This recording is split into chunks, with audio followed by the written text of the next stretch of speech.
Good morning, everybody. Welcome to the West San Gabriel Valley Association of Realtors new member orientation.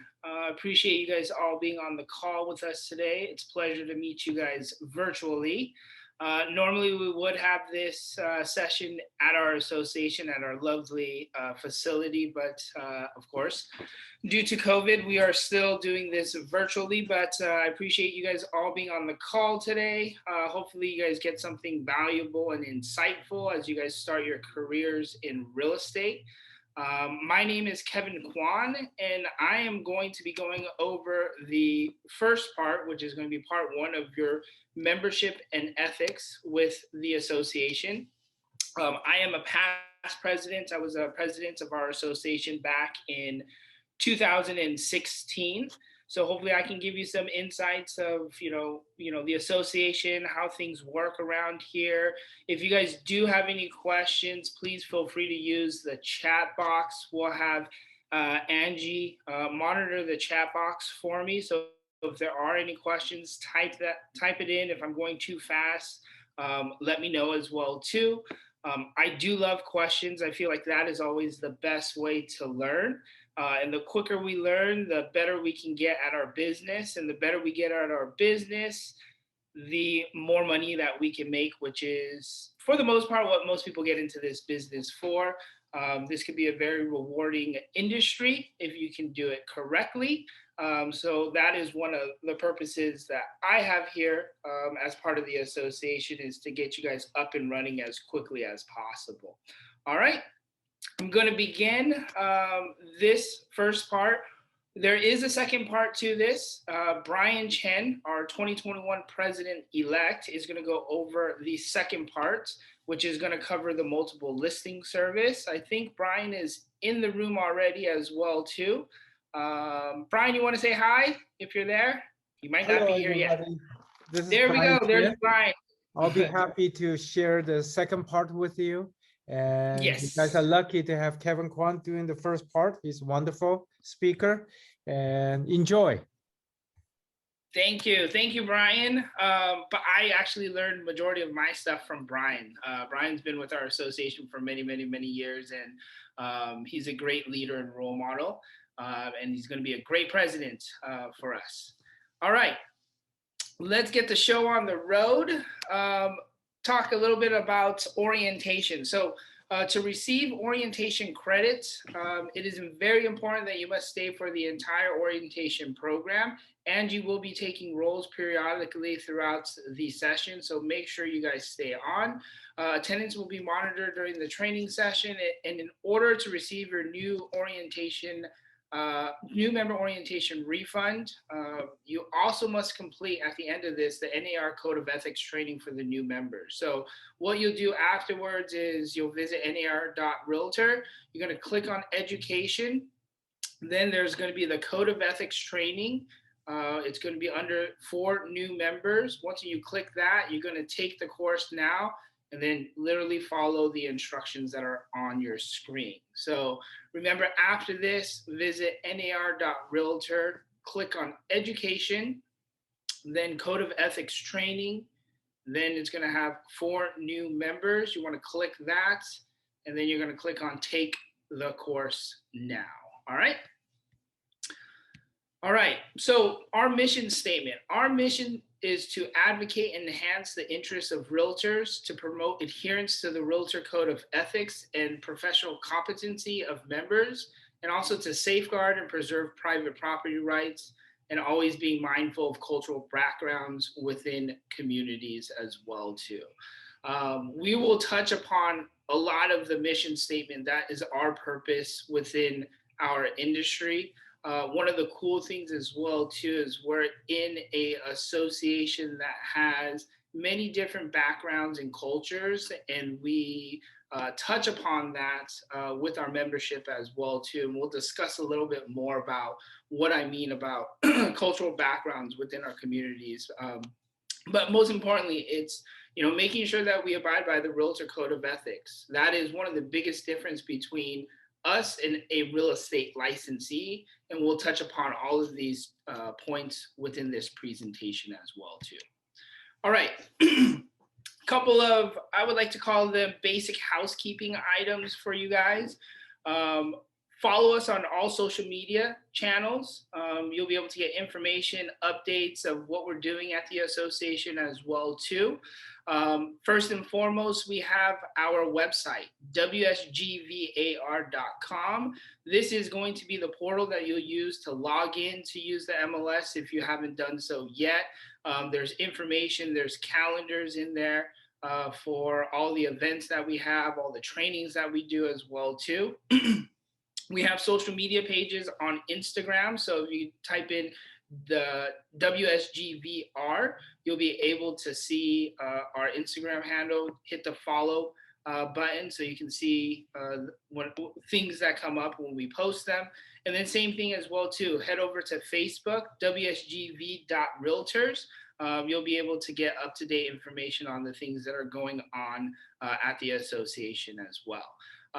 If everybody can just get their phones out real quick, if you're on your phone, maybe just toggle to your text message screen.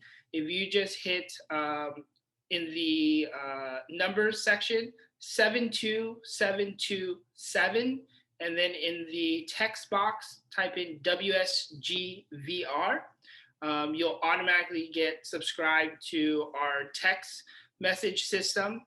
So anytime we have classes or especially our Thursday breakfast meeting, you'll know who's our speaker.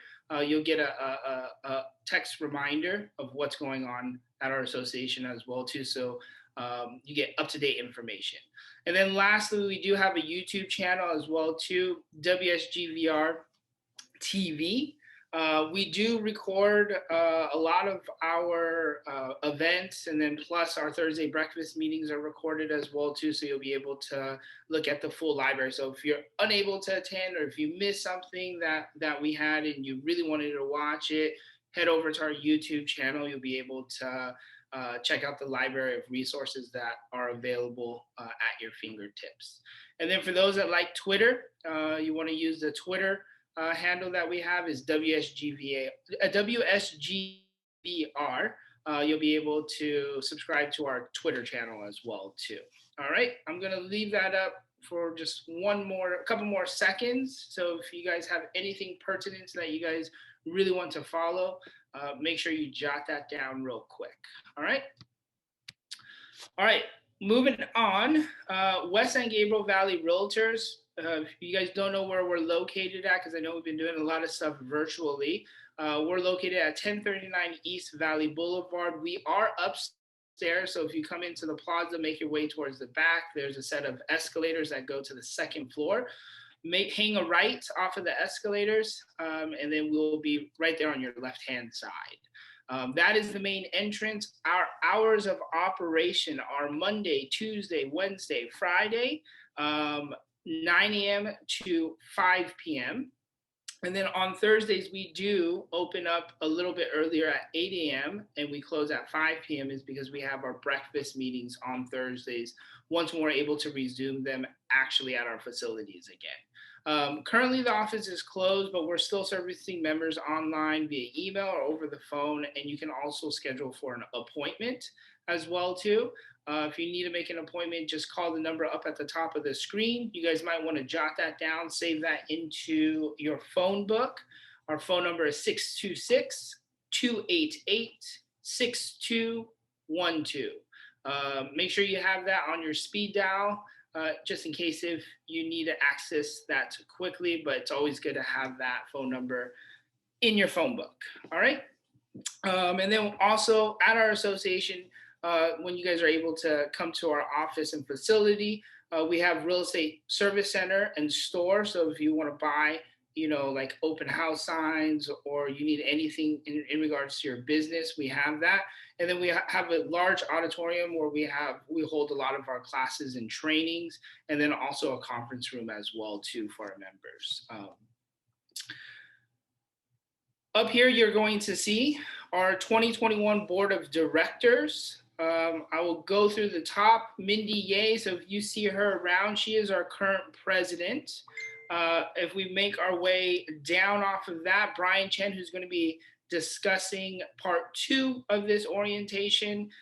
He is our president-elect, so he will be our president next year in 2022. Ling Chow is currently our vice president. Lorraine Clark is our treasurer. Yin Burr is our secretary. Giuseppe Venenziano is our immediate past president. Cecilia Rudar is a director. Thomas Wong is also a director. Shun Zhang is a director. Nanette Ong, also a director. And then rounding out our directors is Pauline Lam. Get familiar with these faces. They're the ones that have spent a lot of time and energy into building and making our association better. I encourage all of you guys, I know you guys are all new in your careers right now, or maybe some of you guys are restarting a career.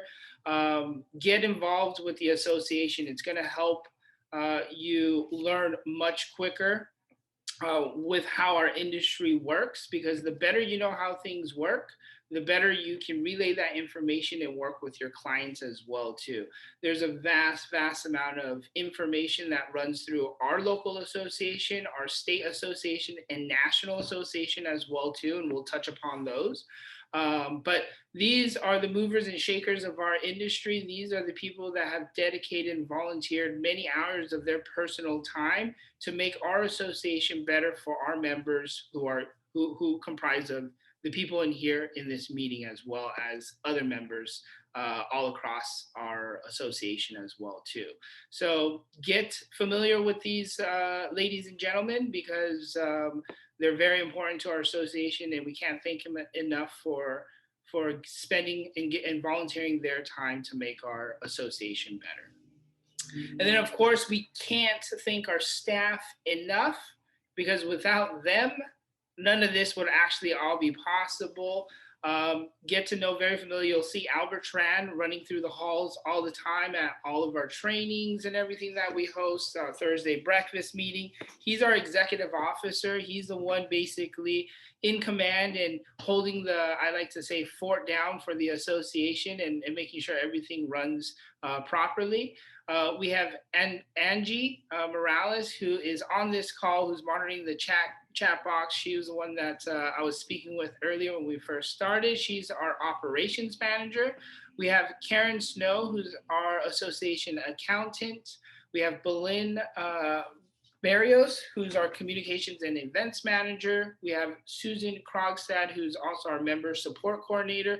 You may have spoke with her as you guys were signing up at the association. And then we also have Fong and Christine, who cover a lot of different services for our members as well too. We can't thank our staff enough, because if it wasn't for them, as I had mentioned, they're the ones that hold this association together. And they spend many hours making our association great and working with our board of directors as well too, as we implement new things. All right. Let's get into the fun stuff of our association. So the Realtor membership is basically a three-way agreement. You'll see a little triangle on the top left-hand side, NAR, CAR, WSG, VR. Basically, it goes top down. What this is it's a three-way agreement, which refers to the structure of the Realtor organization. So what is that? Realtor members are members of the State Association of Realtors in the state where their association is located, as well as the National Association of Realtors. So what that means is all realtors are members of WSGVR. You're also members of the California Association of Realtors and also the National Association of Realtors. So by being a member of our association, you also have two additional memberships with both our state and also our national. So that makes up a total of three, which comprises of the three-way agreement. Basically, the structure is going to allow you to have resource and influence to have a unified, more powerful voice in both shaping public policy within our industry and also setting standards for ethical real estate practices, and also contribute to the betterment of our real estate industry as well too. This is, the utmost and critical part of our business, because, if we didn't have these organizations, it would literally be like the wild west out here in our industry. So this is kind of helping things become more consistent, and then also to better create fair play out in our world. All right. So what to know about the realtor trademark and logos? Visit nar.realtormembership or /membership-marks-manual for more information. But I'm going to play this video. You know, the real estate world can be really competitive. Standing out in a crowded market is crucial, but staying authentic while setting yourself apart is really the key to success. If you're a member of the National Association of Realtors, you use the Realtor mark to get eyes on you and your business and ensure those eyes see you as an honorable partner and trusted advisor. The Realtor mark means that you are more than a real estate agent. It signifies that you adhere to a code of ethics and that you are committed to protecting clients, the public, and other real estate professionals. It also tells people that you conduct business with integrity and provide high standards of real estate services. To ensure all members get the benefits of the mark, it's important that all members use it correctly. When it is used incorrectly, it diminishes the unique meaning of the mark and its value. Here's a few simple rules to help us preserve, promote, and protect the meaning and value of the mark for years to come. 1. Don't use Realtor as a synonym for real estate agent. Realtor only means member of the National Association of Realtors. That's something special that differentiates you and the services you provide. 2. Because Realtor identifies you as a member of NAR, you should use the mark with your name or the name of your firm. For example, Sally Rodriguez or Sunshine Realty. Remember to use all uppercase letters and the registration symbol to convey the special meaning of the mark. 3. Don't use Realtor with descriptive wording or as a job title. Using the mark like this implies it refers to anyone in real estate, regardless of NAR membership. For example, your hometown Realtor is incorrect, even if you are a member of NAR. Remember, Realtor means member, so it doesn't make sense to say your hometown member. No matter where the term Realtor is used, whether on a brochure or website or in a social post or an ad, using it correctly preserves, promotes, and protects the value for all members. With a little help from Realtors everywhere, all NAR members can continue to count on the meaning of the mark to help distinguish themselves and convey credibility and their commitment to serving clients and the community for years to come. So that'll just give you a quick, how-to in terms of how to use the Realtor logo. It is trademark, and it is part of our associations. Normally, Angie, are we still giving out pins? Or are we not giving out pins? Not as of right now because we're virtual. No problem. But we will have pins once our association is back open. You guys can get some. They're for sale. Wear those pins, wear it loud, wear it proud. If you guys have any questions in regards to actually how to utilize the Realtor logo or the wording, that website down there at the bottom is going to be your go-to. If not, please make sure you talk to either your broker or your manager at your office, and they'll be able to direct you in the right direction as well too in regards to how to use it properly. All right. Now, benefits of the WSGVR Realtor membership. Number one, and most importantly, and this is one of the biggest things that we at our association prides ourselves on, which is education, because we feel that if we educate our members correctly and properly and they're able to utilize the education that we give them, it's going to in turn and pay with creating more business and understanding the industry much better. Picture on the left-hand side is a quick snapshot of what our actual website looks like. So when you go to our website, this is what you're going to see. Angie did an amazing job in regards to breaking all of this stuff down for you. So then hopefully it's easy for you to understand and you can start adopting and utilizing the resources that are available at literally your fingertips. So zipForms plus training, CRMLS. So zipForm plus training, if you guys don't know what zipForm is, whenever we need to use contracts, listing agreement, purchase agreement, addendums, all of that good stuff, the stuff that we use to put deals together, zipForm is going to be your tool. We have training on that. Also CRMLS, matrix training, that's, to utilize the MLS service that we have. 40-hour license renewal is there as well too. The commercial seminars, residential purchase agreement training, we have all of that. All you have to do is just go to education and commercial, and then there's the education schedule, which you can pull. Make sure you sign up and register for whatever training you feel like you can benefit from. If you are new in this business, I would say train every day. You may not have a whole lot of business that you have to work with, so if there's downtime, this is the best time to learn. All right. And then once again, the website, wsgvar.com. All right. Benefits of now CAR, Realtor membership. Realtor secure transaction, zipForm education, digital forms completion, and transaction management.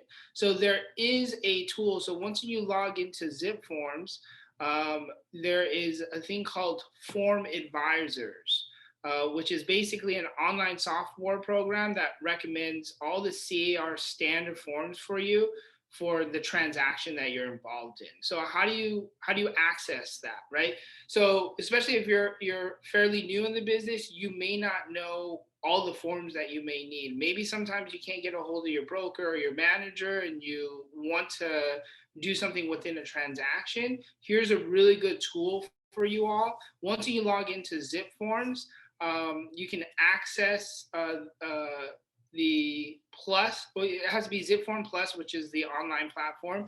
Once you go into the transaction page of your actual transaction, click at the top. There's going to be a TXN tools, and there's a little drop down menu. Hit that drop down menu, and then right there you'll see Forms Advisor. Once you select Forms Advisor, it will tell you what forms you should use for your actual transaction.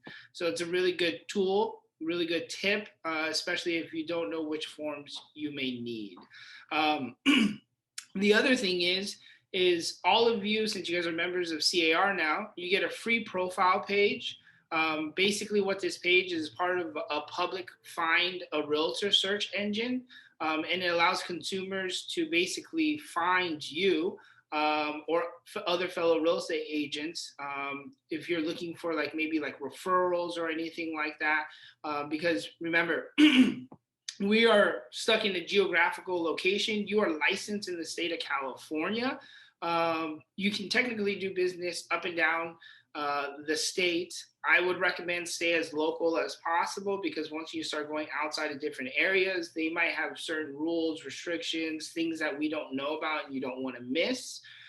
So it might be a good way to just refer to somebody else that is in a specific city. So if it's like San Francisco or something like that, you can find a real estate agent to help your client that's up there and collect a referral fee. Or if the consumers are searching on CAR, they need to find a realtor, they're going to want to type in, a city location, and agents are going to pop up. So you want to make sure that you're out there and you can be in front of the consumer's eyeballs. All right. CAR Legal Hotline. This is a very, very important number to jot down. Put this into your phone book. Label it CAR Legal Hotline. The phone number is 213-739-8282. Basically what this is if you're in a transaction or you're about to maybe be in a transaction and there's something that doesn't add up, or you have questions where you want to speak to an attorney, you can call this number, and CAR has a set of attorneys that actually answers questions for our members. especially if you see something on like a purchase agreement, or if, there's some form of like small dispute that maybe that's starting to bubble up and you don't want it to escalate or get any further. You can basically call that number, talk to the attorneys that CAR has, and then they'll give you some recommendations on what maybe potential outcomes could be, or what you could probably do to mitigate the situation so it doesn't escalate. It's very important, in terms of value wise, if you guys ever talk to attorneys, they're not cheap. I mean, most will start maybe at $350 an hour. This is a really good, helpful tool that is completely free for you, in terms of asking for advice on how to handle situations correctly. All right. And then also, if you want to find out more great things that CAR has, just go to car.org/members. You'll be able to find more resources that are out there that CAR has. These are some of the ones that we felt that are like most important for you guys to utilize. So make sure you take advantage of all the member benefits that the associations provide to you. All right, now on the NAR level, you also get some benefits as well too.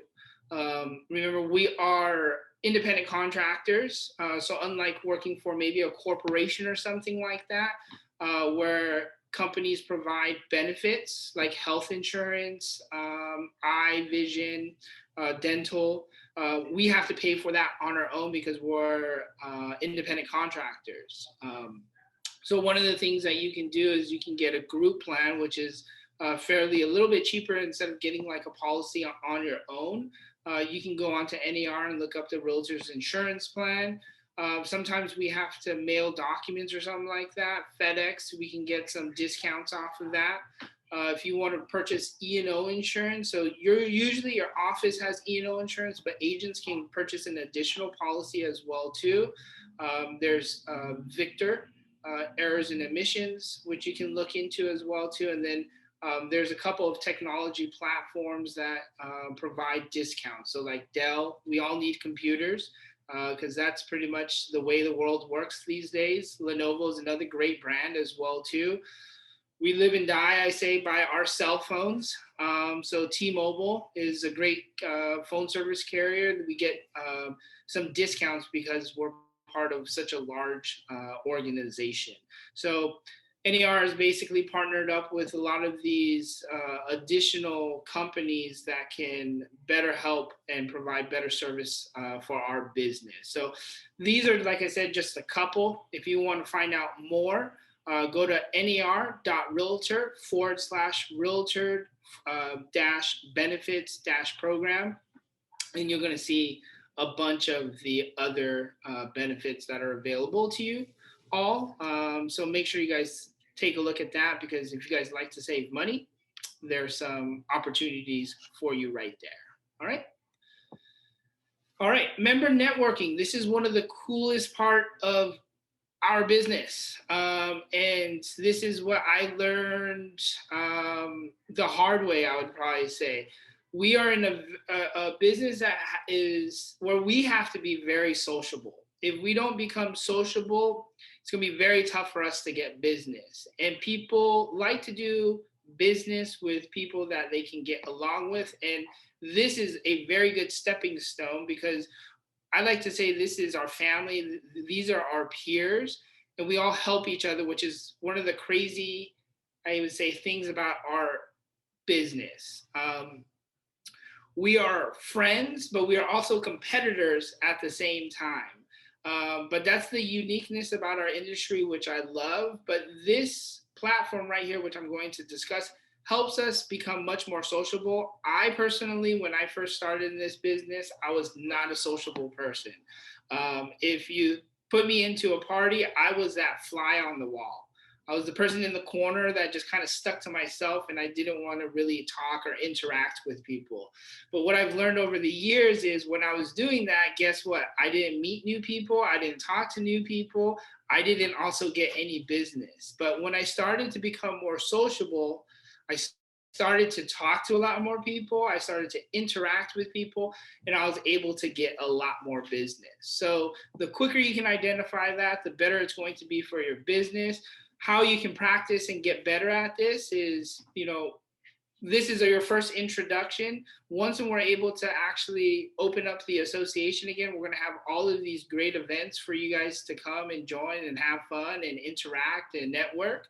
But every breakfast meeting that we have is going to be on Thursday at 9 a.m. Right now we do it virtually, but it's a great way you can network with other real estate agents. Plus, all of our lovely affiliates. So our affiliates are like our lenders, our escrow officers, our title reps, home warranty, home insurance, anything that is part of the real estate transaction. We all come and we network together on Thursday morning. And one of the big things, like I said, as I had mentioned, what we pride ourselves as an association is the education that we provide to our members. So what we do a little bit differently during our caravan meetings is we always usually have somebody to come in and speak on a real estate topic. So it could be an insurance agent, it could be a lender, it could be an escrow officer, home warranty. They talk to us about what their specific role is, how they can help you and your clients as well too. And then on top of that, we also do have a caravan on Thursday that follows the breakfast meeting as well too. The other thing is, remember in our mission statement, I talk about the different cultures and backgrounds that we have. We love to celebrate those different cultures and backgrounds. So we have cultural events such as the Lunar New Year, Cinco de Mayo celebration. We have an amazing global committee, which does a lot of global festival events throughout the year as well too. And then of course we have our traditional like Christmas holiday, 4th of July celebration, Veterans Day. And then most importantly, remember this is an association for our members. We dedicate one full week in the year and we give back to all of our members, and we call it Member Appreciation Week. So look forward to all of those specific events that we have at our association. Remember that text that I told everybody to send a message to. That's a great way to stay on top of a lot of the events that we have at our association. All right.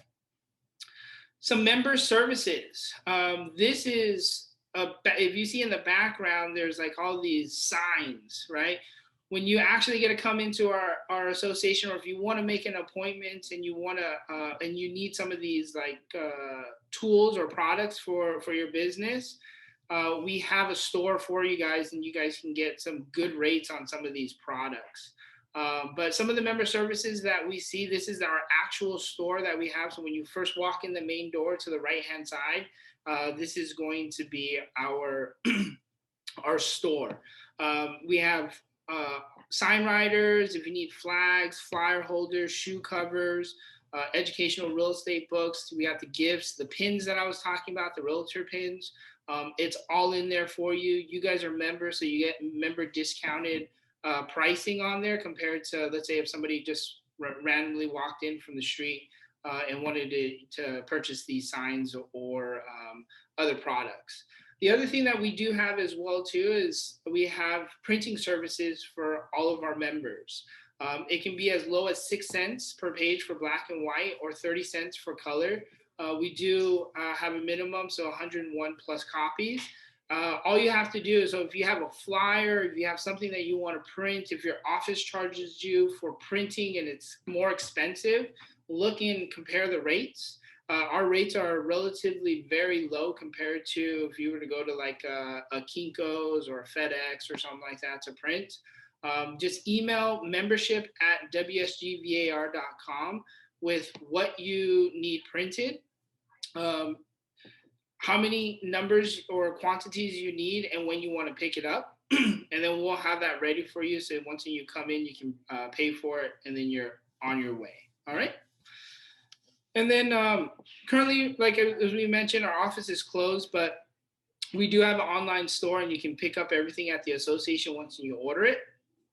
Just go to wsgvar.com and then click on the pay dues or the online store, and you'll be able to access what we have to offer. All right. Supra e-key is very important. So if you have not gotten this, make sure you get it. Supra is basically, if you guys know what that Supra e-key box is, that box will enable you to leave a key in there. Agents will have to access that box by using the e-key, which is downloadable to your phone. And once you're able to download that app to your phone, you're able to open up lock boxes. Plus, if you're going to put a lockbox onto a property, it'll release what we call the shackle. So you can so you can put a lockbox on a property. And basically how this helps is you don't have to be at every showing, right? Because, we want to have as much business as possible. And if you have, let's say, 10 listings out there, it's almost physically impossible for us to be at every 10 properties to let somebody in. So this is going to help you let other agents in. And the great thing about this is there are some security features. So a lot of sellers are going to say, well, I don't want people coming in here without me knowing. And you can put what we call a CBS code onto these lock boxes, which basically is an extra code that people have to put in before they can get access to the key box and get the key. But basically what this does is it helps real estate agents to officially market and show listed homes. Call our office, 626-288-6212, if you need to purchase any of these products. And after you purchase the super products described in the video, we'll be able to show you exactly how to work it. I'm going to play this video for you guys real quick. In this quick video, you'll learn how to use your e-key to obtain the key and open the Supra Keybox shackle. Let's get to it straight away. Let's learn how to perform these two functions. It's showing time, and you need the house key to access the listing. Here's how to use your e-key to obtain the key. Enter your PIN code. Activate Bluetooth by pressing up on the bottom of the key box.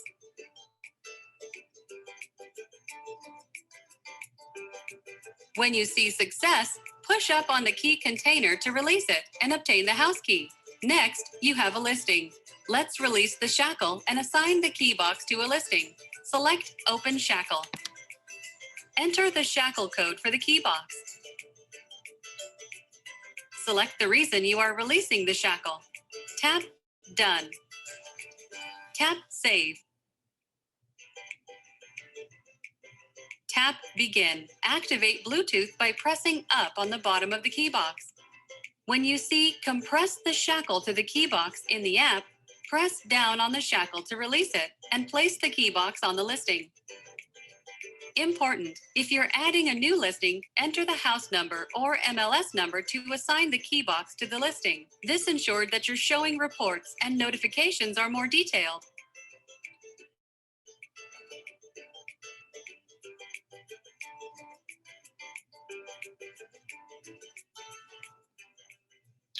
So that was a quick video to show you exactly what I was talking about, because sometimes you guys are probably like, what is he talking about? That's a great little quick intro video. But if you guys don't have your Supra set up yet, make sure you call the association so they can get everything that you need. So you can get out there and you can start showing properties and get some commission checks in your bank account. All right. All right. One last thing, I know I had mentioned this, the Sierra Legal Hotline earlier. Remember, if you have not put this into your phone, this is the perfect time to put it into your phone. 213-739-8282. Their hours of operations are Monday through Friday, 9 to 6 p.m. Make sure you put Sierra Legal Hotline as like one of your quick favorite numbers, because it can become very useful and handy for you. But it's one-on-one legal service that CR attorneys will help answer any of your real estate questions. This is something that I didn't know, but Angie actually brought this to my attention, which is pretty cool. There's actually an app for that now. So you can go to the Apple store. If you have Android, you can go to the Android store, download the Sierra Legal Hotline app, and it'll connect members to a attorney. And it's going to be a little bit quicker. It's a little bit more user-friendly as well, too. So make sure you download the app and sometimes you don't have to call, because sometimes I've called and literally you have to wait like 30, 45 minutes to talk to an attorney, which is still, I think, a great, even though you have to wait, it's still good, because like I said, if you go talk to a regular attorney, they're gonna say that's $350 an hour. So still a great tool, even if you have to wait. But if you want quicker, faster service, quicker answers, make sure you download that app so you can start getting answers to some of your really important legal questions. All right. All right, affiliate members. This is a great thing because, we are just one small part of a real estate transaction. We're probably the biggest face in the real estate transaction, but there are so many other parts to this business or to a real estate transaction that you'll need help with. Whether it be attorneys, lenders, title, escrow, health and wellness, insurance, home warranty, home inspection, plumbing, natural hazard disclosures, environmental services. There's so many things, or what we call, there's so many affiliates that we're connected with. And the best way is, especially if you're new, you probably don't know or don't have the resources to these people. But remember, as I said, in our breakfast meetings, we have wonderful affiliates at our association that has serviced our members for so many years and done amazing jobs with our members. So if you want easy access to people in each specific industry or part of the real estate transaction, make sure you download our new West End Gabriel or WSGVR Connect app, both in the Apple or in the Google store. And what that will do is it'll connect you. So if you need like a lender or if you need like an attorney, it'll have a list of people for you guys at your fingertips. And all of these are what we call our affiliate members. So just like how you guys are our realtor members, we have affiliate members that help our realtors. You'll be able to get a directory of all of those affiliates for you. All right. So make sure you utilize that. Because that's really important. All right. So WSGVR committees. Basically, our association is built on committees. Remember, the first slide of all the beautiful pictures of the ladies and gentlemen that I had that made up our board of directors. They were groomed through processes through like these committees that you see in front of you. Remember, all of these committees serve to make the betterment of our association as a whole. On the left-hand side, the standing committees, these are our true basic functioning committees that really operate how our association runs. The board of directors oversee all of these committees to make sure everything is running properly. I, in the beginning, was not very involved with the association, but once when I literally started to get involved with the association, I was able to understand how the industry works much better. I was able to educate my clients much better as well too. And it was really by being part of a lot of these committees that you see in front of you. The left-hand side, like I said, is our standing committee. So education, they're the ones that sit down and they go through, hey, what kind of educational classes can we bring to our members so they can become better at their jobs? The finance, they're the ones that, run all the numbers to make sure that we're not overspending. Because remember, at the beginning of the year or when you guys signed up, it was prorated. You guys had to pay money into the association. So we do get a portion of that money. So where do we spend that money properly? Because we don't want to be just spending money just to spend money. We want to make sure that our members get benefits from the dollars that they're giving us. Grievance is going to be a committee that basically looks at anything that has any complaint. So if somebody has some type of complaint against maybe like another realtor or anything like that, we would go through the grievance committee. Legislative is probably one of the most important committees that we have, because what this does is it builds relationships with our local politicians as well as our state politicians, and then also our congressmen on a national level. The reason why that is very important because, there's a lot of bills that are getting passed, both at the local level, state level, and national level, that could have very important impactful decisions if they get passed or they don't get passed on our industry. Remember, we're here to provide a better industry for our members, because if we can't protect our industry, somebody else can enter into our realm and basically take business away from us, or they can maybe even hurt, our clients with laws that they change. So it's very important, if you're into a lot of the political type stuff, that is a committee that you want to look into, because there are a lot of important things that come about before it even hits the news, because this is the stuff that happens before it kind of blows up. And in my experience, when I was able to talk about all these important laws or things that were being discussed or wanted to be changed, it shows your professionalism. It shows that you care about your business. It shows you know what is going on as well too, and it adds to your credibility as being a realtor as well. Membership and special events, they go over how do we build better members, how do we get more members, and then also special events like the 4th of July, Cinco de Mayo, Lunar New Year, all of those, they're the ones that handle that. MLS and technology is a really important committee as well too. MLS will also cover the Thursday breakfast meetings that we have, though they're the ones that bring in the speakers. But the MLS, that system that we use to access properties, to look at properties, it's not perfect. And I would like to say it's always a working document. So if you're not happy with how the MLS is, you can get on that committee and it could help enhance and better the platform that we have, because those committee members also work with CRMLS, which is actually our provider, and they communicate with each other so we can make a better MLS that is easier for you guys to use, or maybe it's missing something. That's a great committee to be on as well too. And plus, anything in regards to technology that can make our industry better, or tools that could make our business better, that's where they discuss that as well too. Professional standards is going to be another committee in regards to if there's any disputes maybe amongst like agents or anything like that.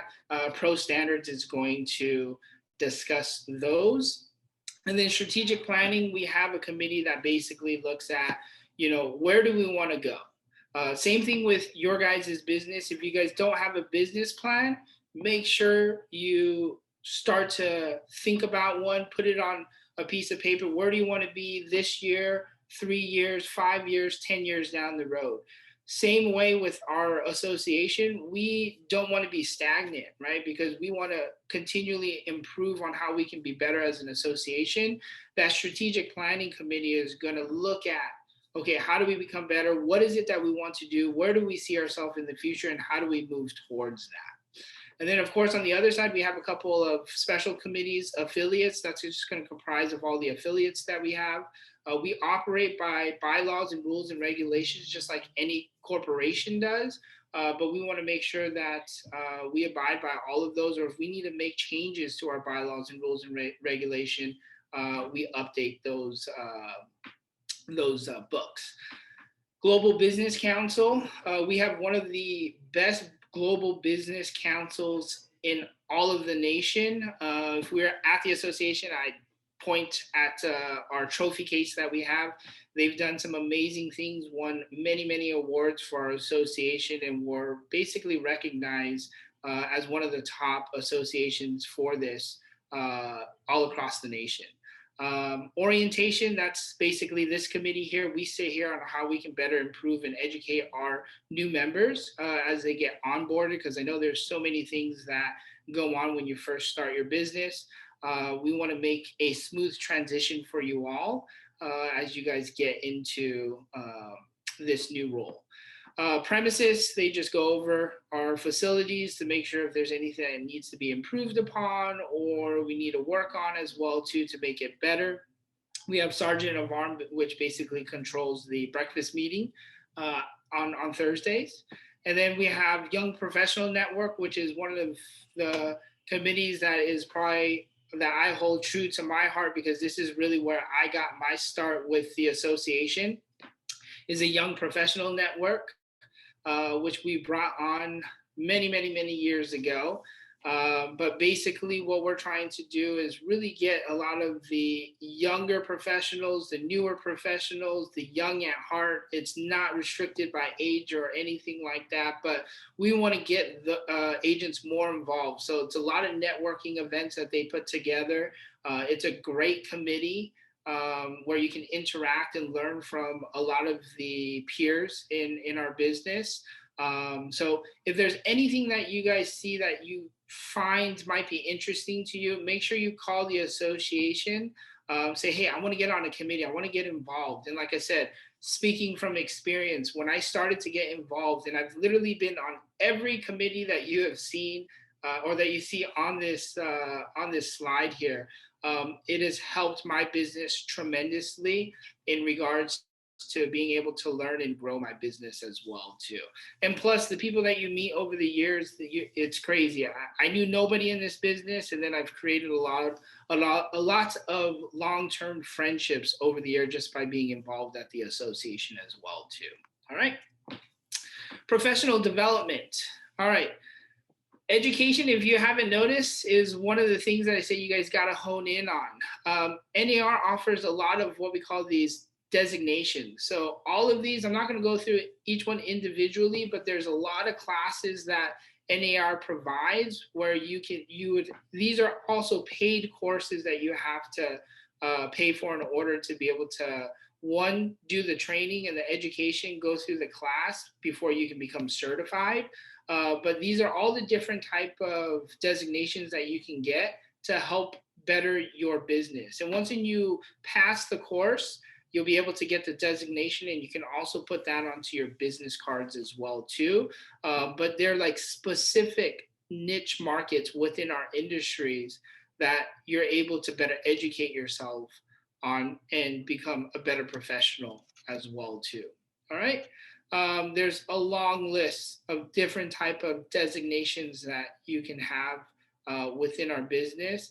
And remember, the more you educate yourself, the better you become as a professional. The better you become as a professional, when you start speaking with clients, they're going to be able to pick that up real quickly. And I say there's two ways you could do this if you want to be successful in this business. You can either learn through the school of what I say hard knocks, which is trial and error, which takes much longer, or you can educate yourself properly and then go ahead and implement, and your trial and error period will become much shorter. So take that as a really good piece of advice in terms of how to grow your business. Commercial services, so those that want to touch that commercial realm, we have over 85 commercial members. They have monthly commercial seminars, which talk about current relevant topics in the commercial real estate industry, markets, and rights for property owners. The commercial seminars are completely free for members and also non-members. There's monthly training on commercial tools such as the MLS. You have a resource called Realtors Property Resource Training that's at your disposal to use. And then there's annual training on the residential development and land use series. And we also have commercial marketplace, where it's basically a networking event for commercial realtors where they can pitch properties, talk about what their clients need or what they're looking for, and so forth. So if you're interested in this, you want to find out more information about it, just visit our website. There's going to be a section under commercial, or just give the association a call and they can direct you into the right direction. All right. Now, CAR, NAR, they have some annual events. Just how we have annual events, they have some annual events, but they're geared a little bit differently. The first and the biggest one is going to be California Association of Realtors. This is a really awesome event that gets hosted, or the one that I'm looking at, it looks like it's at the state capitol, isn't it? I think so. Let me go step back. So California Association of Realtors, we have over 100 local associations. So we make up one of over 100. There's many throughout the state of California. We are broken up into what we call regions, and there's 32 different regions. Where it's usually like broken off into 2, 3, or 4, maybe sometimes even 5 different associations where they combine. We are in region 16, And CAR, basically, because they are just like our association, they're ran by portion is staff, and then a lot of it is ran by members, because we are the ones that are in the trenches. We are the one that sees what's going on in our business, day in and day out. So they hold 3 different type of meetings every year. First one is going to be the winter meetings, which usually happens at the end of January, early February. Then we have spring, which is right around like April, May. The spring meeting goes what looks like that state capitol right there, where we actually go talk to our legislators and we discuss what's important to us. We have what we call hot topics, things that are coming about in the legislative world, whether it's a new bill that's being passed, which could hurt us or maybe help us. We want to either promote it or we want our legislators to vote it down. There's very important things that happen, and it's a very great event for especially new members to go take a look at. I believe, I'm not sure if Sierra still does this, but they used to have a scholarship. So as long as you paid into what we call our true cost of doing business, which helps supports some political agendas that we have, you have basically a free trip where you can go up to Sacramento and experience this. And it's probably one of the most eye-opening things for me coming into the business, in regards to how we not only help clients buy and sell real estate, but we really do have a huge impact in terms of what happens with our industries from a political standpoint as well too. And then lastly, we have our fall meetings, which is our big expo, which typically either happens in Northern California or down here in like Long Beach or San Diego or even downtown LA.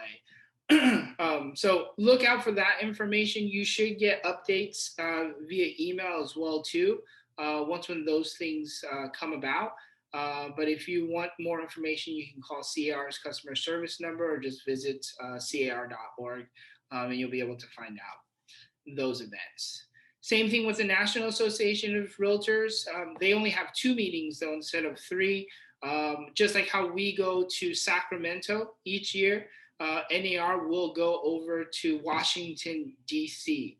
And then also just like our big Realtor Conference Expo here in California, NAR also has one this year. It will be in San Diego, so it's not too far from us. So make sure you save the dates, November 10th through the 15th. You can actually meet agents all across the United States and internationally as well too. But the NAR, it's comprised of 54 state associations and 13 regions in the United States. We belong to, as a state association, Region 13. If you guys want more information in regards to this, just click nar.realtor and you'll be able to find out more information in regards to what's going on at the conferences, or what's the agenda, what are the training sessions that are going to be going on, and so forth. All right. The Realtor Action Fund is a very important topic that we're going to discuss.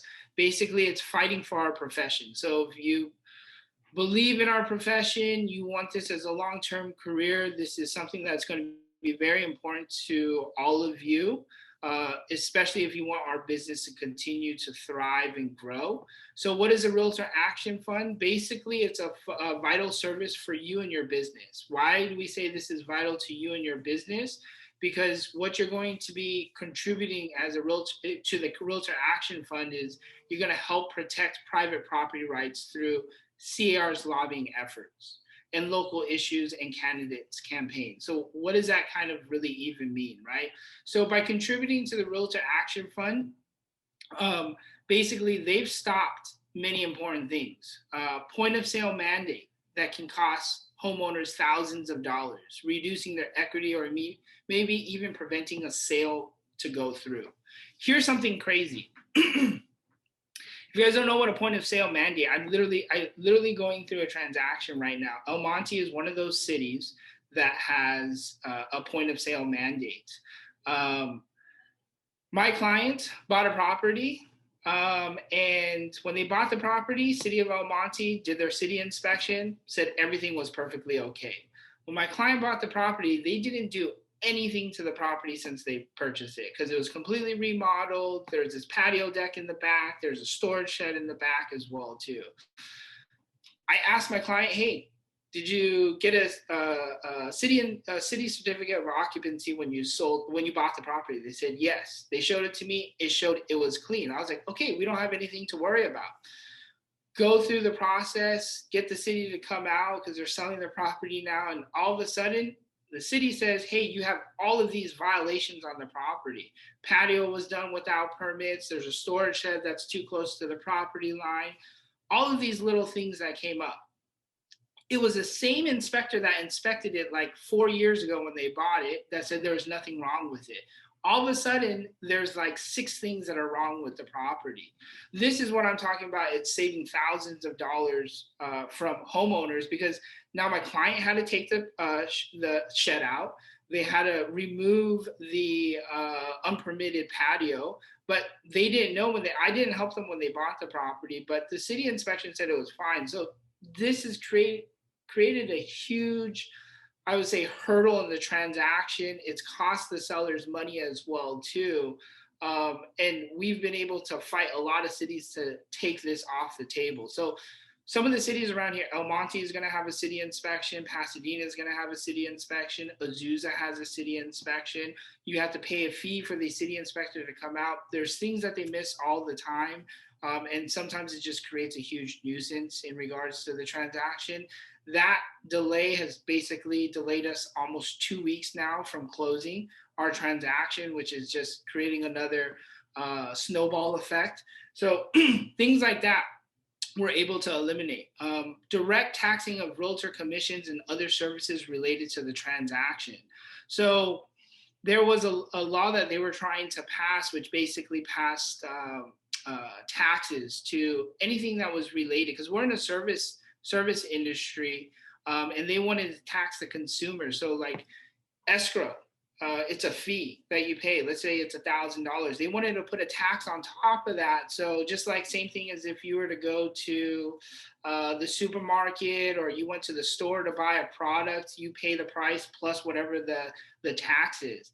They wanted to do that with, escrow, home insurance, home warranties, home inspections, our commissions. They want to charge a tax on top of that. Now imagine, the fees for a buyer, the fees for a seller are already relatively high, especially with California being such an expensive state, especially for real estate. Those fees would get added onto the consumer on top of whatever fees that they're paying already. So that could add, thousands and thousands of dollars in addition to the transaction that your consumer would have to pay for. Now, with housing prices being as, expensive as they are, some people are barely able to just put the down payment in order to buy a house. Imagine if they had to also pay taxes on top of some of the other services that are part of the transaction. It would make it even more harder for our consumers to either buy or sell, and they would probably prevent people from buying real estate or even selling their properties. If that happens, guess what? We have less transactions to deal with. If we have less transactions to deal with, what happens to our bottom line? It gets smaller and smaller and smaller. So that is something that was huge that we were able to fight so it didn't get passed, because ultimately what that does is it's going to help move more transactions across the board. So that's huge in regards to how this helps our industry. And then lastly also is we don't ever say that we're either Republican or Democrats. We always say we're the realtor party. And we want to work with politicians or political candidates that are going to help our industry, not hurt our industry. So this fund actually helps candidates who are against maybe building or housing and against realtor issues. We can either fight those people or we can support those people as well too. So it helps a lot with the lobbying efforts to basically grow our industry. I'm going to hopefully play this video. If I do not, and this video should better help you understand why the Realtor Action Fund is important and why we all need to at least contribute to this action fund so we can have a better industry and we can also continue our growth in this industry.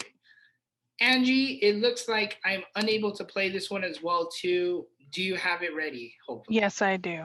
Awesome.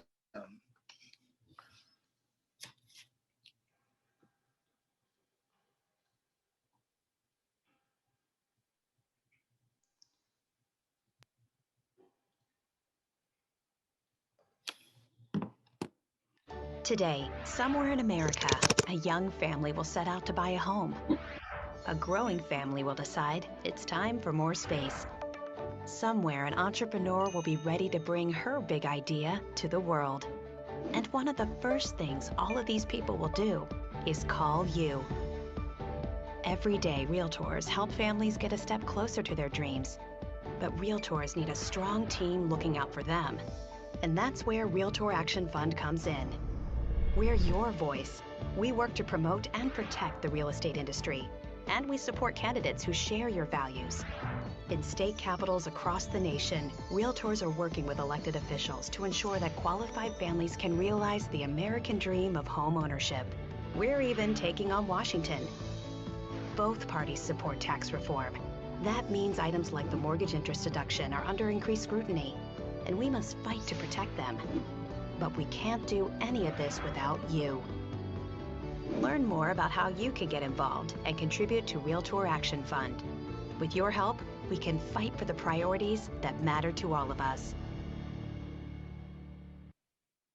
Awesome. Thank you, Angie. That does a really good job of explaining a lot about the Realtor Action Fund, why it's really important for us to really invest into this, because as you invest into your careers, we want to make sure that we have a career down the road, and our clients aren't impacted from decisions that legislators are making. Because remember, we're the ones that see and fight, and we're working in this every day. We know what can impact our industry, what could hurt it.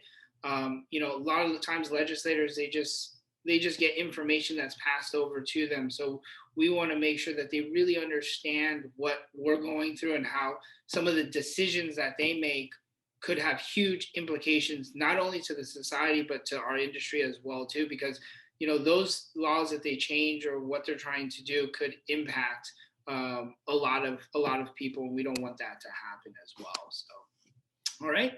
If you're interested in contributing, I would probably say make it a standard, because this is your business. And if you want to have a thriving business, make a contribution. I would probably say everybody in this should make a commitment today to at least give $20, because that can make a difference, because we have to have those lobbyists go out there. We have to have people doing the research of looking through the thousands of bills that are being proposed through legislators.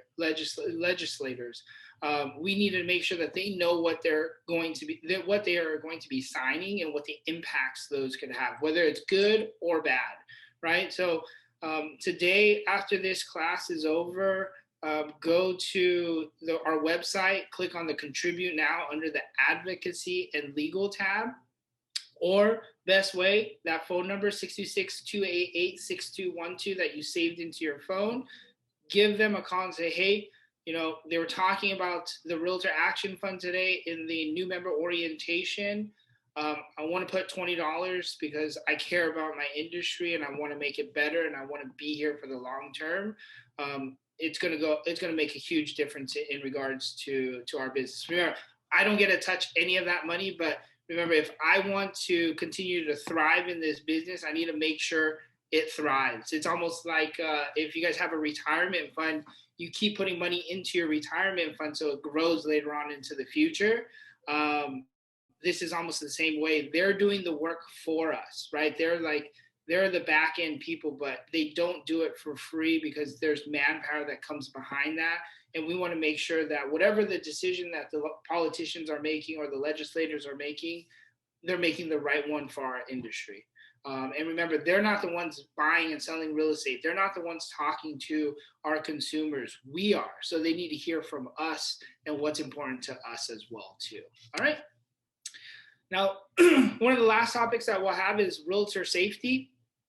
We're in a crazy business. And what I mean we're in a crazy business is if you ever have how many of you guys have ever had a listing, you put a for sale sign up in front of the house, and all of a sudden you get a phone call from somebody that says, hey, I'm outside of your property on 123 Main Street. I want to see it.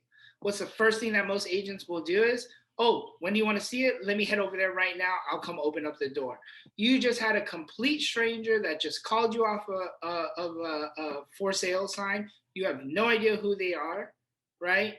They could be a predator. They could be looking for people to target. So I want you guys to be very mindful that we don't just jump into, oh, here's another, maybe I can double end this, or maybe I can get a client out of this and make more money. Think about your safety first, because without our safety, we can't do any business, right? NAR has a wealth of resources for you guys, your office. This is something that maybe you should take and talk to your office about, do some training on this in regards to safety risks that we face in this industry. Like I said, it's very easy for us to get caught up in, oh, let me meet you right here, right now, and you have no idea who this person is. So from planning anything like safety strategies to extensive safety resources, including apps, products, things that NAR is able to provide for you, or webinars that you guys can watch. There's different articles that you guys can read and videos that you can watch as well too in regards to safety alert programs. NAR also offers the Safety Matters, Safe Business equals Smart Business, which is a course that's free of charge to the state and local Realtor Association. I want to say September is our Realtor Safety Month. We do have a video here, and Angie, this one looks like we're going to have you play it as well too.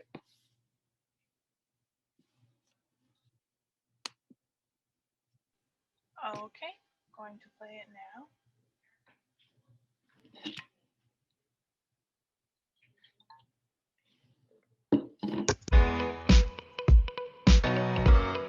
As a real estate professional, you are in a unique position that most working professionals never face. In your business, you often share your contact information openly with others, meet unknown clients, and walk through vacant properties, to name a few. It's because of the unique nature of this business that it's critical for all real estate professionals to have personal safety protocols in place that you follow every day, with every client, every time. So what kind of safety protocols should you implement into your daily routine? Here are a few to consider. When meeting a client for the first time, do not meet a new client at a property right away without first having an initial meeting at your office or a public space, like a coffee shop. During the initial meeting, make copies or take photos of the client's driver's license and pre-approval letter for your records. This precaution allows you to keep a record at the office of who your clients are, their information, and a calendar of appointments. When first meeting with a new client, you should discuss the types of real estate they're interested in and walk them through the safety protocols you have in place for all clients. Now you can arrange showings, meet them at properties, and schedule open houses to help them through the biggest financial decision of their life. When viewing a property, it's okay to ask your client to drive separately. This is a safety precaution for you as much as it is for them, not to mention you might both have appointments to go to before or afterward. Hey, this is cute. As you tour a property, walk behind your client. This routine safety measure allows them to see the room first and make their own impressions. Many agents do not go into attics, garages, or basements as an additional safety measure, but encourage your client to look around and let you know what they think. It is a safe practice to only show vacant properties which might not have electricity during daylight hours. This allows you to see what safety hazards may exist, like a loose floorboard or any defects the house may have. It's got potential. When holding an open house, advise your clients to board their pets and remove jewelry, family photos, credit card receipts, artwork, prescription drugs, and any other valued possessions from the home in advance of the open house.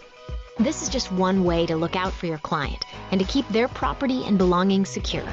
Keep a record of who entered the house by asking everyone who walks in the door to sign in with their name and phone number or show a photo ID. There is something to be said about safety in numbers. Consider bringing along a colleague when holding an open house. If there are several potential buyers walking through the home, even better to have 2 agents on hand to answer questions and keep an eye on things. Safety is an important part of real estate. Be prepared and follow the protocols and processes that have been put in place to keep you and your clients safe. For more information and additional resources, visit www.nar.realtor/safety. Thank you, Angie. Make sure you guys follow some of those great tips. Excuse me. I know open houses are back out. We're able to do them again. You know, if you guys are doing open houses, make sure you don't do it by yourself because you just want to protect your safety. Make sure you either have another real estate agent you do it with, or maybe call an affiliate. Maybe it's a lender or someone like that who can be there with you while you do an open house. But remember some of those key takeaways on the video. Make sure you don't meet somebody for the first time at the property by yourself.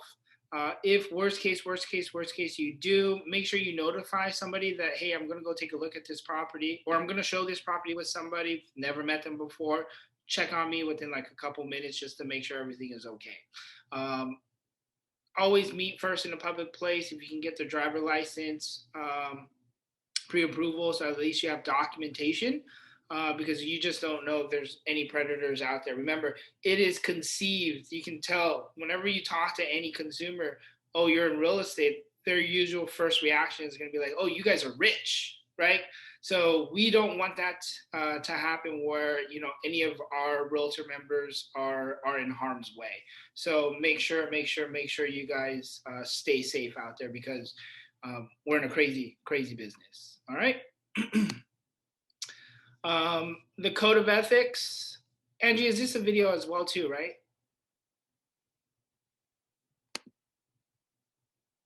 Sorry, no, it's not. Okay, got it. So there's just an image, code of ethics. I'm going to touch a little bit about the code of ethics.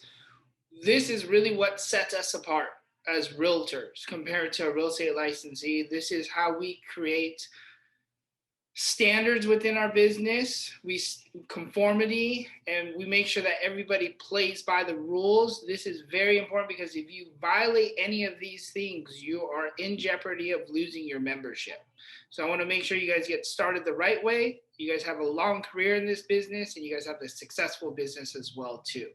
So what is the NAR code of ethics? Well, one, it's the duties to our clients or our customers, the duties to the public, and then also duties to each other, other realtors, right?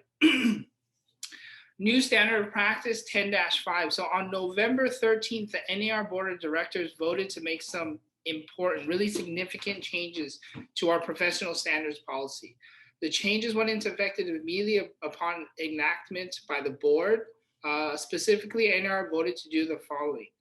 Add a new standard of practice 10-5 to the Code of Ethics stating the following. Realtors must not use harassing speech, hate speech, epithets, or slurs based on race, color, religion, sex, handicap, familial status, national origin, sexual orientation, or gender identity.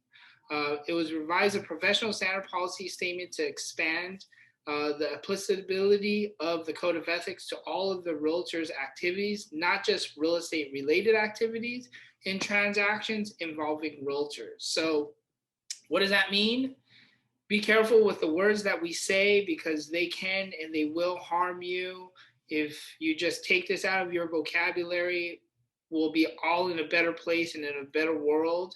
But this is now not just pertaining to what we do in this business, but anything that we do just in our daily lives. It will also be part of this new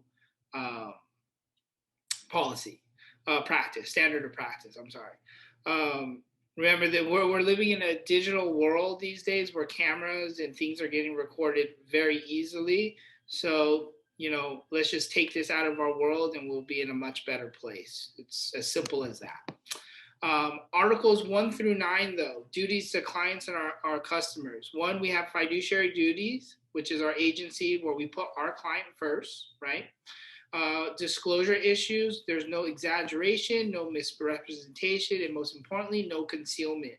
Seller tells you something, you must disclose that if it's going to be a material fact, right? Cooperation and compensation. Realtors shall not misrepresent the availability to show. So if you're going to say it's available during these hours, make sure it's available during these hours. Don't restrict the showings and then all of a sudden put a deal together so that nobody else can see it or even put an offer in on the property. If you're going to be working on a transaction, you must disclose that you are a licensee and you are licensed. And I'm talking about this is your own personal transaction. If you're self-dealing, so prior to rendering opinion of value or other services, you must inform the seller of your interest to purchase a property. And you also, there's no secret profit, meaning if you're saying, I'm going to buy this house from you, I want to flip it, this is what I plan to do, this is how much I could potentially make sure the seller is well aware of that. Make sure you document that as well too, as giving that information over to the seller, because you don't want to get a deal, do it, make a whole bunch of money, seller comes back and says, well, I didn't know you were going to do that. If you would have did that, if I knew you would have did that, I wouldn't sell it to you, or I would have done it, right? You just don't want to be caught in a situation like that. If there is dual compensation, meaning you're representing both a buyer and a seller, make sure you disclose and all clients are okay with that. And the last couple of items is trust account records. This is something, if you're ever handling anybody's money, make sure you discuss with your broker or your manager so you can properly account for trust fund records. And then clear written documentation. You must give clear, any and all documents that your client signed, they should get a copy of it as well too. Articles 10 through 14 are duties to the public. Fair housing, you must provide equal professional service and information to all. Professional competency, meet the standard of care for each specialization in which you provide a service. If you are unfamiliar with a specific area, so whether it's commercial, leasing, land deals, make sure you know what you're doing before you do it, because if you don't, you can get into trouble. Truth in advertising, make sure everything is true and accurate, right? Don't say this is a 3-bedroom, 2-bath when it's really a 2-bedroom, 1-bath. Don't say it is in exceptional condition when everything needs to be replaced.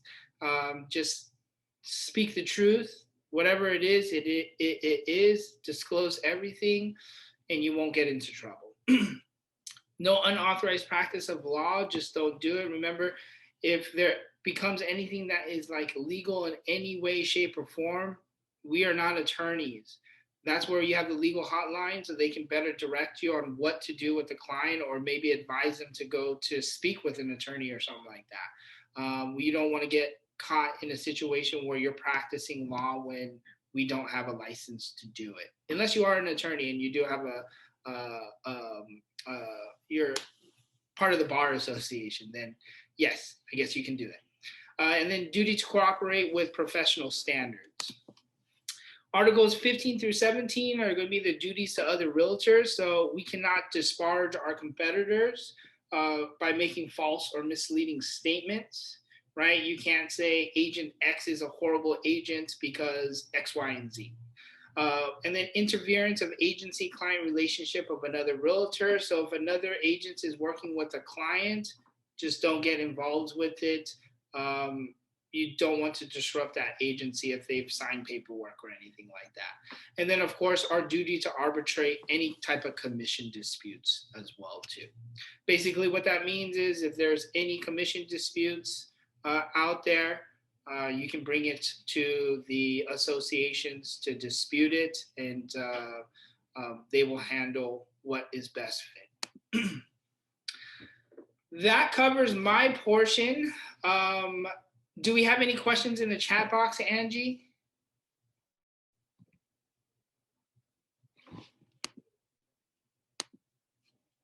Oh, Angie? I guess we do not have any questions. We are going to take a break for a few minutes. Angie, or Brian, are you on the call still? I guess Brian is not there either. We will probably take a break for. Hi, Kevin. I apologize for that. No worries. I don't see any questions as of right now. Perfect. Oh, we do have one question. I was told they want, can we go back to the slide about text alerts? Yes. I will You give have a you. member who is asking how to join. All you're going to do is you're going to send a text to that number that we'll have on the screen momentarily, which is 72727. You're going to text WSGVR to 72727 for our text alerts. And it will automatically update you. So that whenever we fire off a text alert to all of our members, you'll be able to get it. Really And cool then service. thank you so much, Kevin. That was very informative. Let's go ahead and take a 15-minute break. It is 10:30 right now. Please do not sign off. Please remain on the call as we will take attendance, and I will ask everyone to say that they are here in the chat when we come back at 10:45. Thank you so much. See you at 10:45. Awesome. It was a pleasure, everybody. You guys are going to be with Brian for the second half. So have fun.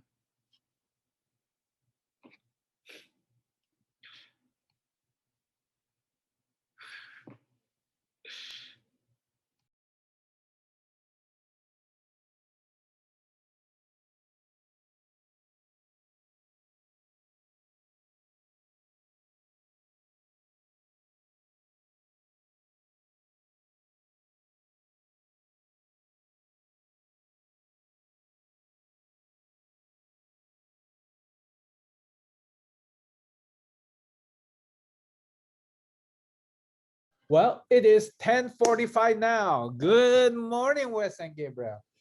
Let me get the second half on the way.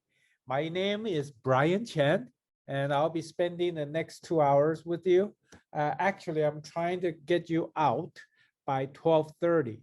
I know the schedule says 1 o'clock, but I'm always shooting for 12:30. And that way, if I get it done early, you guys will be happy. If I couldn't, you guys won't be disappointed because it's actually scheduled till 1 o'clock. So I will pause at 11 a.m. or you would tell me to pause and I'll let you take the role. But right now, for those people who are back on time, it's not fair to make them wait. So I will go ahead and start the second half. I will share my screen now. My name is Brian Chen. It's my pleasure to be talking to you about multiple listing service. And I am 2021 president-elect, which means that I will be the president for next year.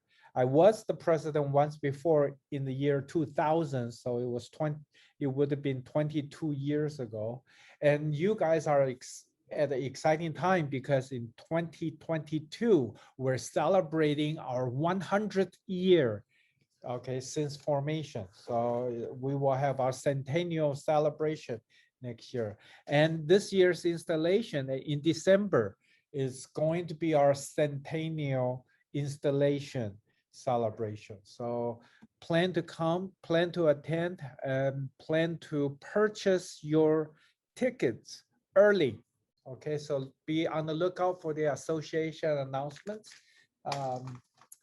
We had a break last year. We did not have a live installation event due to COVID. So this year we have a lot of pent up desire to go out and have fun. So let's have a wonderful celebration for our centennial installation.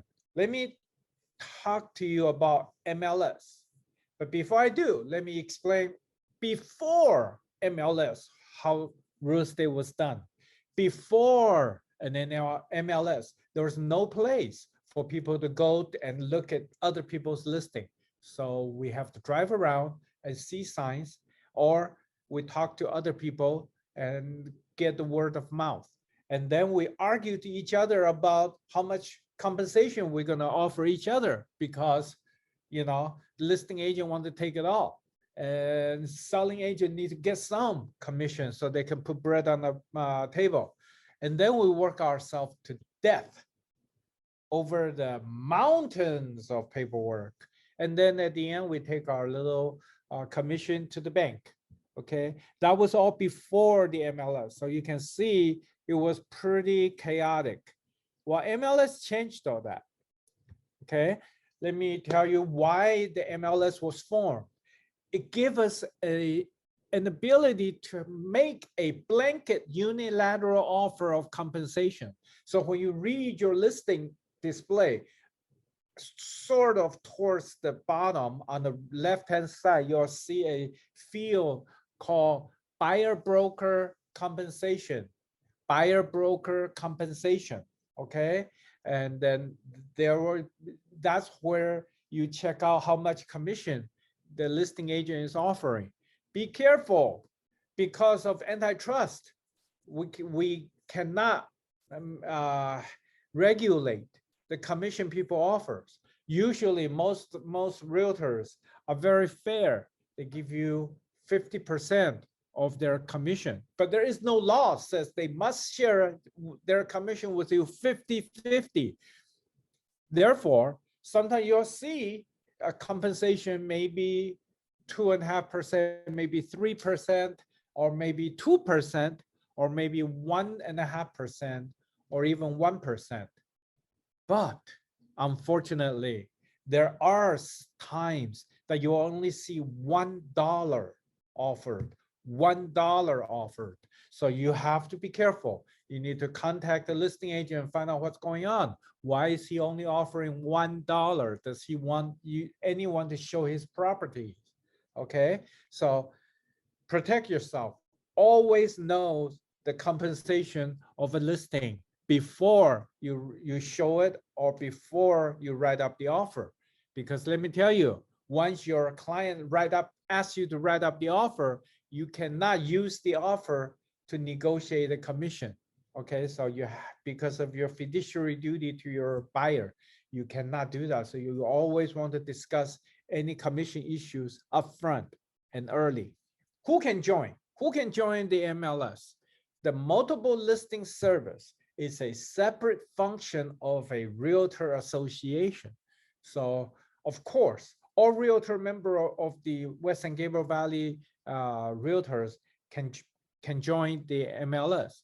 Okay, but we do have some situations where a non-realtor, okay, a non-realtor want to join the MLS. They could be appraisers, they could be bank, they could be affiliated people, the title reps. They, that they want to have access to the MLS information, affiliates. Okay, so there are people who are not realtors using the MLS. So you have to be careful because do not assume everybody from the MLS is a realtor member. However, if you joined a company where the broker is a realtor, you, the licensee, the licensed salesperson affiliated under that brokerage must also be a realtor member. And that's the reason why you're here today. And as Angie wonderfully helped me put together all these wonderful visual effects of our breakfast meeting. Yes, we do have a breakfast meeting, and no, not currently. And yes, it will be reopened hopefully soon, maybe in August. We're hoping. We're still forming our reopening plan and need to get approved by the board of directors. The board director meets at the last Thursday of each month. Therefore, it's going to be later in July when the board director review the reopening plan and approve it or not. And as you know, we are a board run by volunteers. So we do have various committees and a board of director that makes decisions for the association. Okay, the association staff help us implement those decisions, but this is a board-driven association, and new members volunteering for the various committees are very, very important. Without volunteers, we will we won't be able to run our operations properly. Okay, so if and when the breakfast meeting resumes, it usually starts at 8:30 a.m. on Thursday mornings, weekly. Okay, and you don't see it here, but you may see some people with donuts in their hand, but I don't see it. We do offer donuts and some pastries at our breakfast meetings for our members' consumption. Okay, so come for the donuts or come for the camaraderie between you and the other realtors, and also meet other affiliates. Affiliates are essential part of your business. You will find that if you are into a transaction, you will need those affiliates to help you complete your transaction. So establishing relationships is a very, very important function of our jobs. Okay, make friends. Come here and make friends. We also have monthly commercial networking meetings. Monthly commercial networking meetings. Okay, again, not currently, but after we reopen, those meetings will resume in the same location. Oh, I forgot to tell you. Right now, we do have the virtual breakfast meetings on the internet. So it's on a Zoom, and it starts at 9 a.m. every Thursday, 9 a.m. every Thursday. Okay, but that's a Zoom meeting similar to what we're having here. Let me tell you, it's nothing like a live meeting where you actually get to meet people, see people mask to mask, and elbow to elbow handshake. Remember all those COVID protocols? Even after we reopen, those COVID protocols should be followed. So you see people mask to mask, elbow to elbow. Okay, so that's meet in safety. We do have dispute resolution services at the association, and Kevin earlier did touch upon it briefly. And even people who are not realtor members of the associations, they're still bound by the CRMLS rules and regulations. And those rules and regulations do follow a lot in similarities to our code of ethics. So if you ever feel that you have been wronged by anybody, you can come to the association, contact the association staff, talk to them about what happened, and then they may send you to a ombudsman to discuss further. And if necessary, you feel that you want to file a formal complaint against another MLS member, okay, you can come to the association and file the paperwork.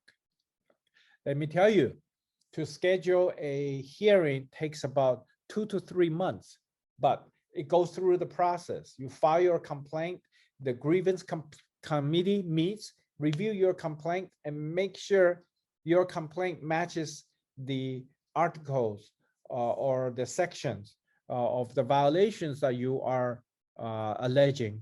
And then they'll forward your complaint to the professional standards committee. The professional standards committee, we outsource the scheduling of the hearing to a law firm. And then we will schedule a hearing, and then you can come to the hearing, bring your evidence and testimonies, and you will be heard by a tribunal. That means 3 people with years and years of real estate experience who listen to the complaint, listen to the rebuttal, and make a decision on your complaint. So don't take matter into your own hands. Okay, remember our code of ethics, we cannot disparage another realtor. If we have a dispute or disagreement or some kind of situation that you feel that you have been wrongly treated, you can come to the association, we can have a hearing, and then we can decide whether or not a violation does exist and how much would the violators be fined. Yes, we can fine up to $15,000. Although most of the fines are, maybe $500, $2,000, $4,000 randomly, but depending on the severity. But we can fine up to $15,000 for the offense. So don't take matter into your own hands. Bring them up on hearing. Okay. So, well, we also have arbitration. If your complaint is about commission dispute, it is arbitration. So arbitration deals with money. Ethics complaints deals with the violations and a fine. Okay. With arbitration, the awards can come to you. With the fine, the awards stay with the association. You don't get a dime. Okay. But you get a satisfaction that the person who has wronged you have been punished. Okay. Or, you will learn what a ethical hearing is all about. You do have to produce evidence. Cannot just be verbal war of words. It doesn't work that way. You have to learn to preserve and produce and organize your evidence. So it's a good exercise. I hope every one of you will bring someone on charges, because I am sure during your lifetime of business, you will feel that somebody has violated rules against you that has wronged you. So I hope that whenever you feel you have been wronged, bring them up on charges. This is a self-policing industry. What does that mean? If you don't report somebody has violations against you, nobody will ever know. And that person will just continue to do the wrongs to other people other than you. And more people will suffer. This is a self-policing industry. So do yourself a favor, do the industry a favor. If you ever see a bad apple, bring them up on charges so we can teach them. Okay, we can show them what is the right way of doing business. And hopefully they'll learn their lesson and become, good colleagues. We are all colleagues. We're not enemies here. We're all colleagues. We have to work together to put a deal together so the deal can go all the way to closing. So it is a teamwork. Listing agent and the buyer's agent work as a team to achieve a common goal, which is what? Close the escrow so we get paid our commission. If the escrow fails, we get nothing. That's how commission-based business work, okay? Beware of antitrust laws. I know that new agents coming into the business, they love to ask old, experienced agents, hey, how much you charge? What is your standard commission? And, how much can I ask a listing, a seller for a commission? Those are naturally curious questions, and they're natural and they're normal. But the person to ask is not someone else at the association. The person to ask those kind of questions is your broker. Your broker has the responsibility of training you. When you are in an association settings, other people with other companies, we cannot discuss standard commission. There is no standard commission. The law says the commissions are always negotiable. So don't let other people feel uncomfortable by your questioning. Okay, so don't even discuss commissions when you're in an association meeting. Okay, that will make you a very unpopular person real quick. MLS data. We are a member of the largest MLS in the nation, which is California Regional MLS, CRMLS. We use predominantly the matrix system. Of course, we also have Rapatoni system that if you choose to use that system to access the MLS, you can, okay? So, but most of us use the matrix system, which is the base system that came with the matrix system that we're using, okay? And CRMLS does have support centers that answers our questions on the problems with the systems. Here are their numbers: 800-925-1525, 800-925-1525. They're open Monday through Friday, 8:30 a.m. to 9 p.m. 8:30 a.m. to 9 p.m. And on Saturday and Sundays, they have limited hours, 10 a.m. to 3 p.m. on Saturdays and Sundays. They open 7 days a week because they realize realtors' jobs, okay, real estate professionals work on a 7-day business week, okay? So they work every day. So they're open every day, but with limited hours on Saturday and Sunday, okay? They have extended hours on Monday through Friday. The CRMLS mission is to deliver through a local member associations, which West San Gabriel Valley Realtors is one of the member associations. Okay, the most affordable, reliable, and convenient listing technology service available, and to provide products and services that support realtors in maximizing the use of property data to achieve their business goals. What is their business goal? Obviously, to show properties and to sell properties, okay? So we're hoping that our technology can help you achieve those goals in a most reliable and affordable and convenient way. Now let's talk a little bit about CRMLS coverage area. On the left-hand side, you do see a map of the entire California. Look at all of the data coverages. Look at all of the data coverages that CRMLS offers.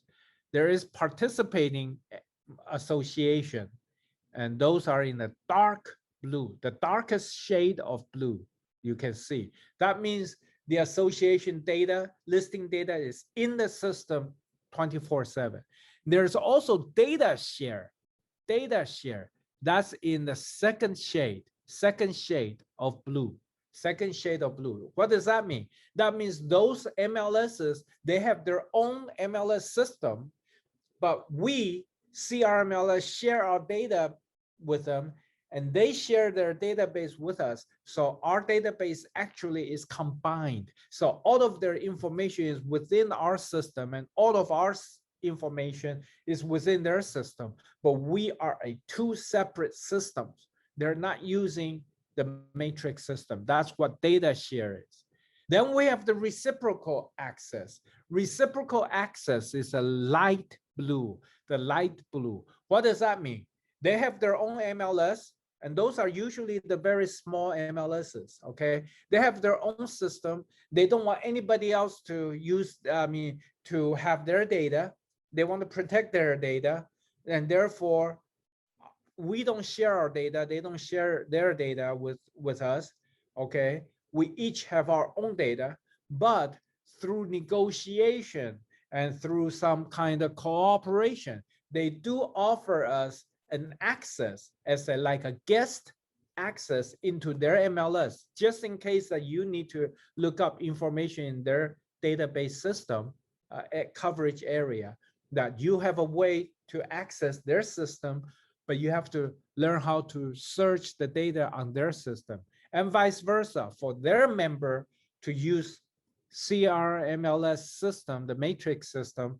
They also are given a reciprocal access, and their members can use that reciprocal access to search on our system for our data listings, okay? So those are called reciprocal access. There are still a few association that only allows reciprocal access.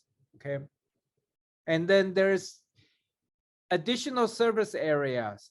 There's one yellow shade. What does that mean? That means they are, considered part of the CRMLS service area based on current listing volume. Okay.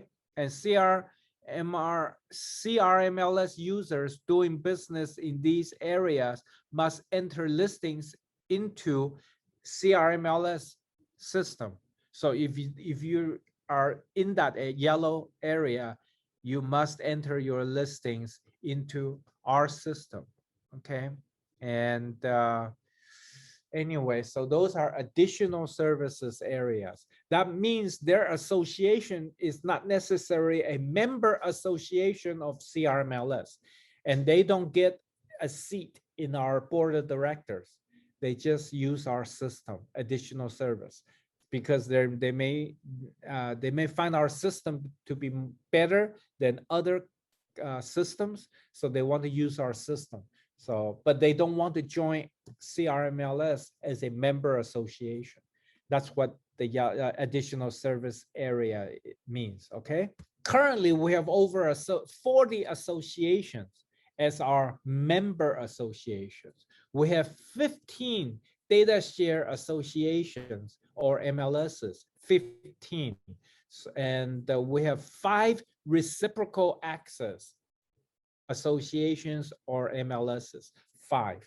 So we have 15 additional service areas. That means 15 associations or MLSs use our system as their MLS system, but they're not our member. They have their own MLS organization. Okay, so together that's 75. That's 75 associations in the entire California. That's why we are the largest.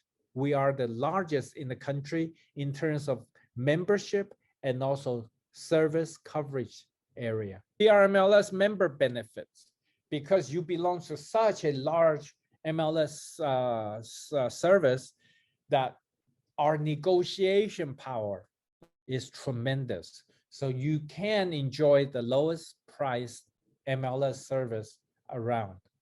It's economy of scale, right? If something costs this much and is divided by 200,000 people, then everybody pay this little. If something costs this much, is divided by 1,000 people, then everybody pays this much amount. So it's economy of scale. And also the services, the peripheral services we can offer is also tremendous. There is more than MLS system. There's more than MLS system. There's app, there's HomeSnap, MLS Touch, CRMLS app. We also have marketing, cloud CMA, cloud streaming, eProperty Watch, okay, InfoSpark, marketing statistics. Within a few keystrokes, you can instantly give a market statistical information and graphs, make it available to your client, so you appear to be very, very professional. Okay, that's InfoSpark, market statistics.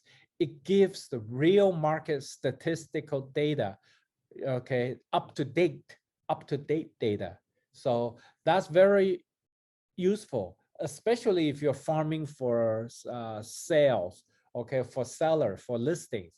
You have those market statistics that shows how well informed you are regarding the local market to the sellers. Okay, on the finance, we have Rate Plug. Rate Plug is an app that you can look up and find the lowest interest rate lender. It lists all of the lenders' interest rate. Of course, those lenders have to be Rate Plug members as well. Virtually all lenders belongs to Rate Plug. Okay, so you can find instantly the lowest interest rate, what other companies' interest rate are. Okay, there's also List Hub for syndication. What does that mean? That means every time you enter your listing into the CRMLS database, all of the listings goes to List Hub, and the List Hub sends it out to about 27 different website portals. So you enter your listing in one place, it's get dispersed throughout the entire World Wide Web, the entire internet. Okay, so everybody can see it. I have people from Taiwan call me on some of our listings and says, hey, Brian, I saw your listing at this place. I have a client that's going to Los Angeles in 2 weeks. Can I refer my client to you? And then you work out a referral fee. And then guess what? You have a international buyer. That's the power of internet. That is why we send our listings to the List Hub, to the internet. Okay, so you are not only exposed to the 100,000 people using our system, you expose your listing to everyone. Okay, multiple platforms. That means earlier I told you about using the MLS system. They have other platforms for transaction management, like Lions Desk, Remind, Realtor Property Resource. Those are different platforms to manage your transactions, okay? We also have a system called Showtime. Right now, Showtime is back in full force because we are now reopened. Last year, due to COVID, a lot of the Showtimes feature are disabled because people must send a PEAD form before they can schedule a Showtime.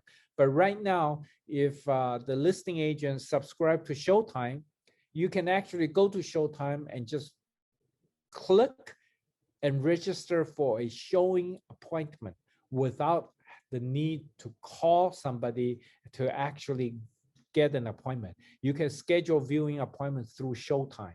Networking, okay? New home source. We have a new home source information.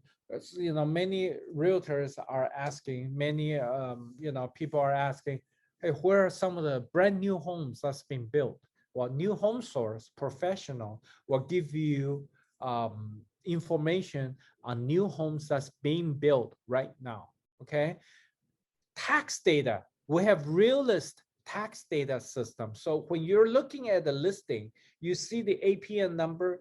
By clicking the APN number, it takes you out to the Realist tax system to look at the assessor's tax database, the assessor's tax database. Okay, you can also, while you're in the MLS system, click on the Realist tax system tab to take you to that system, and you can do tax assessor database search on properties not listed in the MLS. Okay, so on any property in California, you can search the tax system and find out the assessor's tax data information about this home. Okay. International. We use Proxio. What does that mean? It translates the IDX, Internet Data Display, the IDX data into 13 different languages. 13 different languages. That goes from English, Spanish, French, German, Chinese, both traditional and simplified, Vietnamese, Tagalog, Thai, just 13 languages. Also Korean, okay, Japanese. They're all covered, 13 major languages. So our listing data, you can actually request links in a particular language that to send to your clients who is looking for information in their own native language. Okay, those are IDX links for search, the MLS. Okay, for public data. Now let's talk about zipForm. zipForm has been bought by Lone Wolf. It used to be operated by CAR, and Lone Wolf have purchased the zipForm system. So but it is still the same system, except it's now owned and serviced by Lone Wolf. Okay. And you can go to the car.org and access the zipForm system. You can also download the zipForm system. If you want to learn how to do that, go to the car.org zipForm website and click on the zipForm, okay? And then it will show you, you'll have the online access, you have the download access. You can click on the download to download the software for the zipForm onto your laptop. And then it will synchronize with your online account, okay?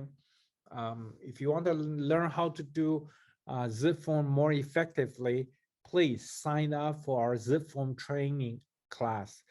zipForm training class occurs monthly, okay? So I think the next class is on the 12th, July 12th. Usually is the Monday following the orientation class. So there should be a class on July 12th. I believe this month is taught by Ling Chao, I think. Okay, great. The property resource is a NAR system that give you a different look into a market data. Okay, so you can actually use that like a CMA, a quick CMA. Okay, and the good thing about it is it's not only limited to the CRMLS coverage area. You can search all over the United States. So that gives you a peek look, okay? A peek look. You can take a peek at someone else's location. So for example, if you have a client that's selling a house, you're the listing agent, and then you through the conversation you find out, oh, this person is going to move to Houston, Texas. You can give them some real market data for Houston, Texas, and then offer, hey, can I recommend a good realtor over there to help you look for your next home and get a referral commission. You see, if you refer and you negotiate with the other agents, you can refer, you can receive referral commissions. And referral commissions are anywhere from 25%, 20%, 25% to 30, 40%. It's whatever you can negotiate with the other realtor, okay? I'm sorry about this fuzzy picture, but I guarantee you when you see your property resource report, it's going to be crystal clear. Okay, I'm sure you've seen this screen before because you want to log into the MLS system. The MLS system is on the right hand side with the two tabs. You can select which system you want to access. On the left hand side, you'll see this window. Okay, on the left hand side, you'll see this display. All of these are different features and functions and additional services that that CRMLS offer you. Rent Spree is another one. Rent Spree is a tenant screening system that you can sign up for free, and you can if you have a property for lease, you can require the applicant to go to Rent Spree and apply through there, and the Rent Spree system will generate a tenant screening report, not just a credit report, but a tenant screening report. They look at prior eviction records, and they even look at criminal backgrounds of people. So all of the different services are all located here. Okay, like InfoSpark, List Hub, MLS Touch, RPR, Proxio, Rate Plug, all of the ones that I mentioned, and some of the ones I didn't mention because there are just too many to mention. Okay, too many to mention. Here is about rules and regulations. Every organizations must have rules and regulations to regulate member behavior. And we want our member to behave fairly, okay, and ethically, so that we won't have a chaos in our marketplace. So do yourself a favor, you go to the CRMLS website and you click on the compliance. Okay, then you go in deeper and you look at the rules and regulations. Okay, they're not that long. It's only about only about 50 pages, but the first 10 pages are table of contents. So if you have difficulty sleeping at night, make yourself a promise. Okay, read 1 to 2 pages a night. You will sleep like a baby, and within 1 month you would have read through the entire rules and regulations. So you will be very well rested, alert, and your rules and regulations, so you would not accidentally violate them. Believe me, they're boring readings. That's why they're a very good sleeping aid. We do have the clear cooperation policy.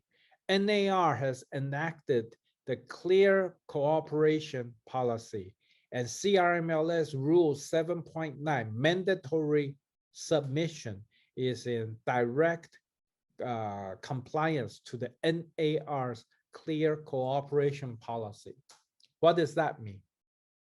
That means if you have a listing, you must, within 1 business day, of marketing or advertising the property to any member of the public, you must put it into the MLS system. Within 1 business day of your marketing to any member of the public about the listing, you must enter the listing into the MLS. So the rule goes like this. You have 48 hours after you sign the listing contract to put the listing into the MLS. If you don't, it's a violation. Unless you have a clearly written contract from the seller. It's called SELM, seller instruction to exclude listing from the MLS, okay, for a certain period of time. For example, you may be signing up a contract on July 4th, but the house is not ready. You still have to get a professional staging company to come in to stage the property and make it presentable. You still are scheduling the professional photographers to come in to take photos. So the house is not ready to be shown. Okay, that's fine. Have the seller sign an SELM in addition to the listing agreement, saying what date this property need to appear in the MLS to start marketing. Okay, to start marketing. So if you sign on the July 4th, and you need 2 weeks, 2 weeks. So what date would it appear? What, July 18th, right? July 18th. So you have a SELM that says, do not market my listing until July 18th. You have that, then you don't have to enter the listing by July 6th, because our rule says within 48 hours. So if you sign the listing on July 4th, you're supposed to enter the listing into the MLS on July 6th. We do have a coming soon status. For those people, you don't want to wait until July 18th to let the whole world know. At least you can start letting people using the MLS system, hey, I have a listing. I'm getting it ready. It's coming soon. It's coming soon. You can put a listing into the coming soon status for up to 21 days, 3 weeks. So that way you can start building up a pent-up demand for viewing for the listing. So by the time that it hits the regular market, when you openly market the listing, you'll have a lot of showings, hopefully. During the coming soon status, you cannot show the property. You cannot show the property. However, that doesn't stop some of the, because we have such a crazy market right now. Inventory is at an all-time low. So even sometimes in coming soon status, people are still driving by and looking at the outside. They cannot see the inside. But experienced agent may write you an offer. We call that the blind offer. That means I haven't seen the inside, but I write you an offer. If, for example, if your listing price is 700,000, I might write you an offer for 740,000 without seeing the property, with a condition. If you accept it, then I would see the property, and then within 3 days, usually, it depends on how you write up the offer. And within the 3 days, if I see the property and like it, I will deposit the money and open escrow, and we're in business. So yes, during coming soon, there is an opportunity to have buyers submit a blind offer. Look at the very last bullet point, blind offers, and seller can accept them. But as a listing agent, is that in your seller's best interest? The rest of the world hasn't seen the property, only a handful of people. You want to expose the listing to as many people as possible, because let me tell you, in today's market, it is easy to get 15, 20 offers competing with each other, and the price will go up, up, up, up. Just to give you an example, we had a listing listed at $785,000. I have my agent wrote up an offer for $870,000 and did not get it. My agent say, "Oh, this is crazy." You know, I think the listing agent did something funny. Okay, maybe the listing agent, has a buyer and they use my 870 and had the buyer beat out that price, and he double-ended. I said, don't jump to conclusion. That's keep and watch on this listing. When the listing closes escrow, the real sell price posted on the internet. You know what was the real sell price? My agent's jaw just dropped open. $930,000. $930,000. The property had 35 competing offers. So my agent at $870,000 did not get it. And he offered $90,000 above the listing price. So just to show you how crazy this market can be. So for listing agents, do you really want to have the seller accept blind offers? I have a policy. I don't accept blind offers because I want the market. I have a policy. I won't even accept any offers during the first week of marketing. Okay. So you can do that. You can control that. That way you have, by the time you're ready to accept offers, there'll be multiple offers coming in. And that's when you become a hero in the eyes of the seller. Okay. When you input your listings into the MLS, you should gather all necessary information before you do. Gather all necessary information before you do. We do help you gather all the necessary information that the listing will require you to put in. If you click on listing input forms, if you don't know where to go to the CRMLS website. On the search says listing input forms. It will take you to a location where you can click for listing input forms. We have 8 different property types. Therefore, we have 8 different listing input forms for you to download. Most of the time, our agents only download the residential because 95% of our business is through residential properties. Okay, so they usually do residential or residential income, residential lease. But don't forget, every once in a while you may be doing a piece of land. That's land and lots listings. Okay, you may be selling mobile homes. That's mobile home listings. commercial, industrial, and commercial lease and business opportunities. This completes the 8 business types. Okay, the 8 listing types, I'm sorry, listing types.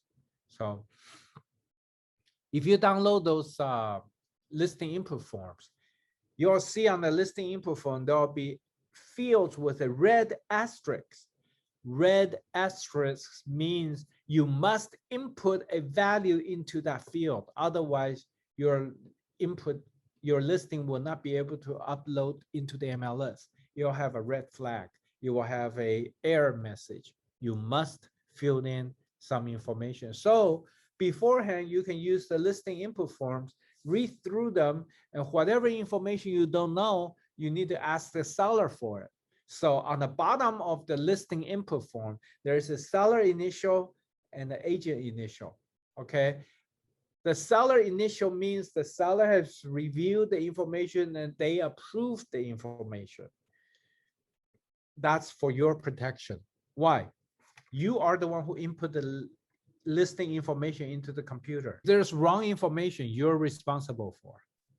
But we are just the listing agent. We only visited the property 2 or 3 times at most before we put it onto the MLS. Some people only visit once and put the listing onto the MLS. So most of the time, who gives you the information? It is the seller. Therefore, if the seller is the one who gave you the information, use the listing input form and have the seller initial. That way, whatever the seller wrote into the field and you input it, the seller cannot turn around and say, no, I didn't input it. It's the listing agent. So go sue the listing agent for wrong information. Okay, it is for your protection. So use the listing input form. Not only can you input the listing much easier, smoother, and faster, it also, if you utilize it correctly, you have the seller's initial on every page and seller signature at the end. That means all the information you have written in there, seller has reviewed and approved. Give you a little bit more added protection for erroneous information, misinformation in your listing, okay? How to show properties. You know, we have agents who are just go knock on people's doors, no matter what. That is wrong.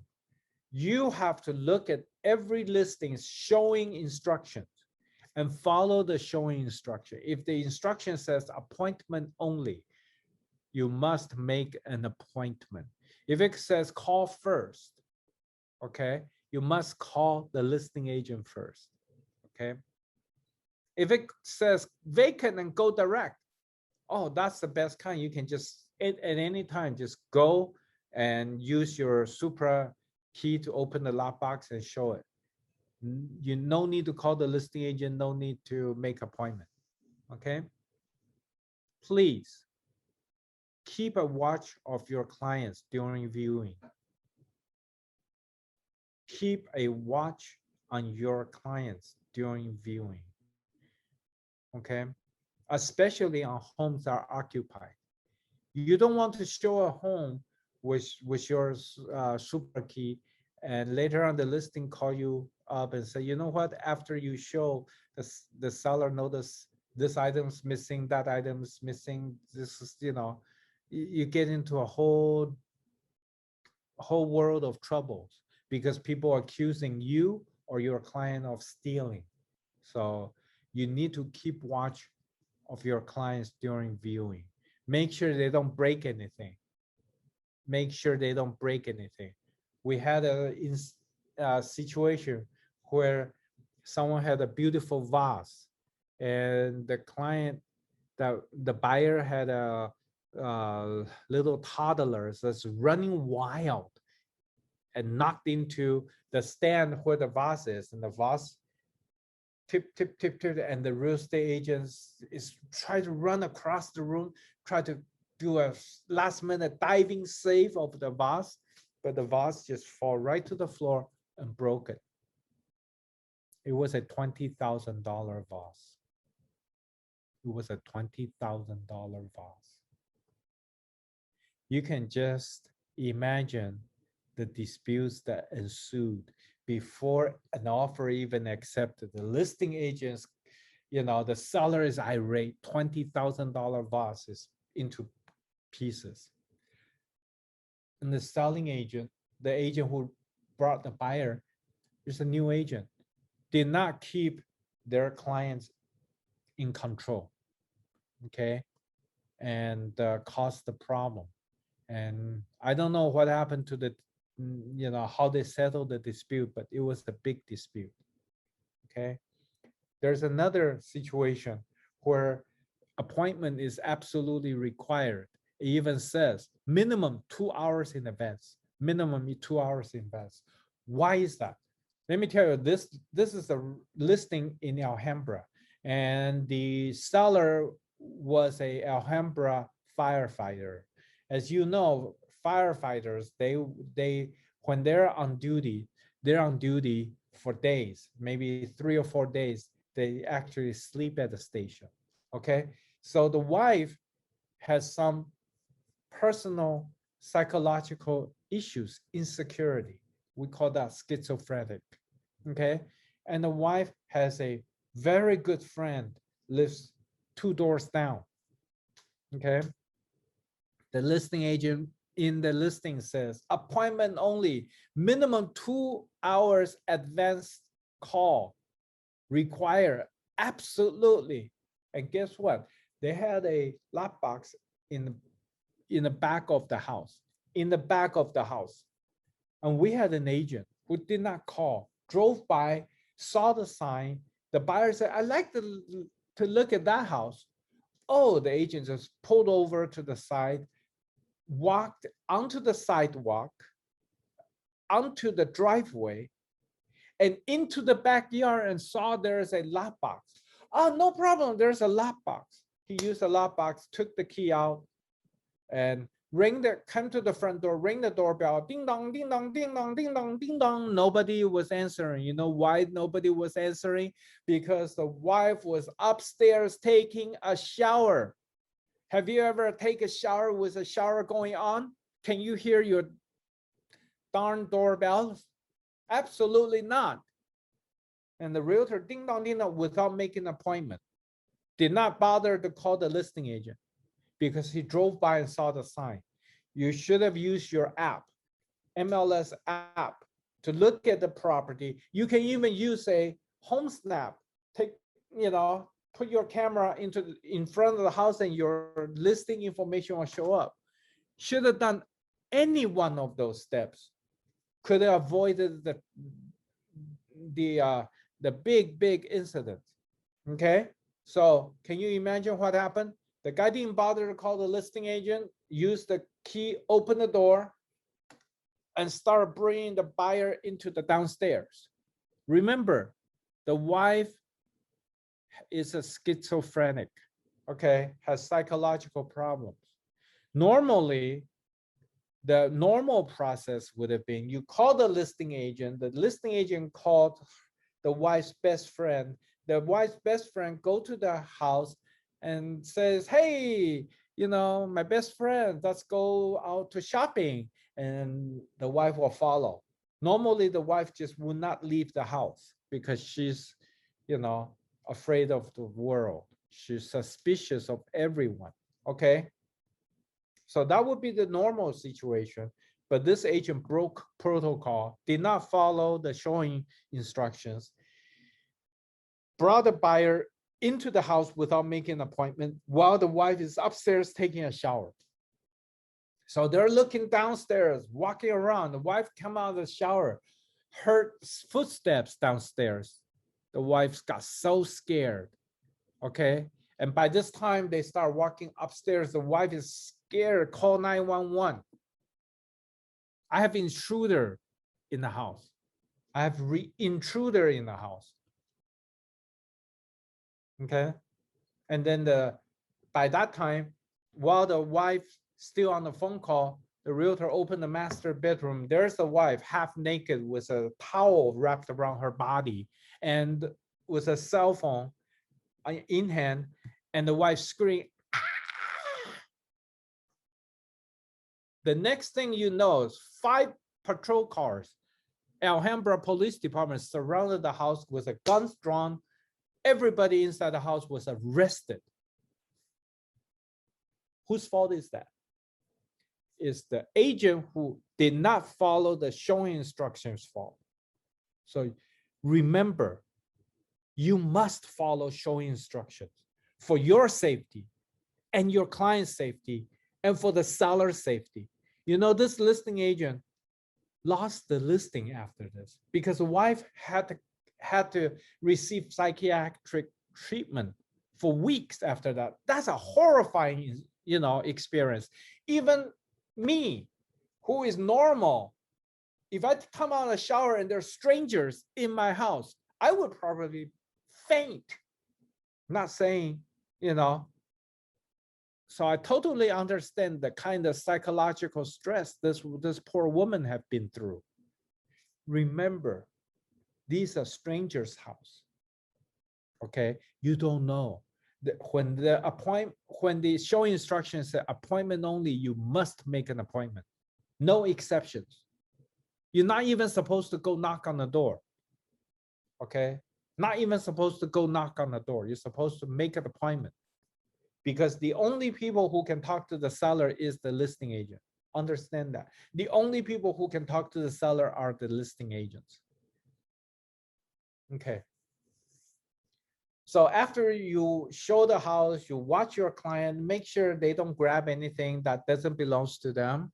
Okay, make sure they didn't break anything. And then you need to secure the property before leaving. Why? Maybe the draperies was closed, but to do the showing, you open up the draperies, you turn on the lights, you turn on the aircon, okay, to make sure the room is the house is comfortable for your clients to look at them.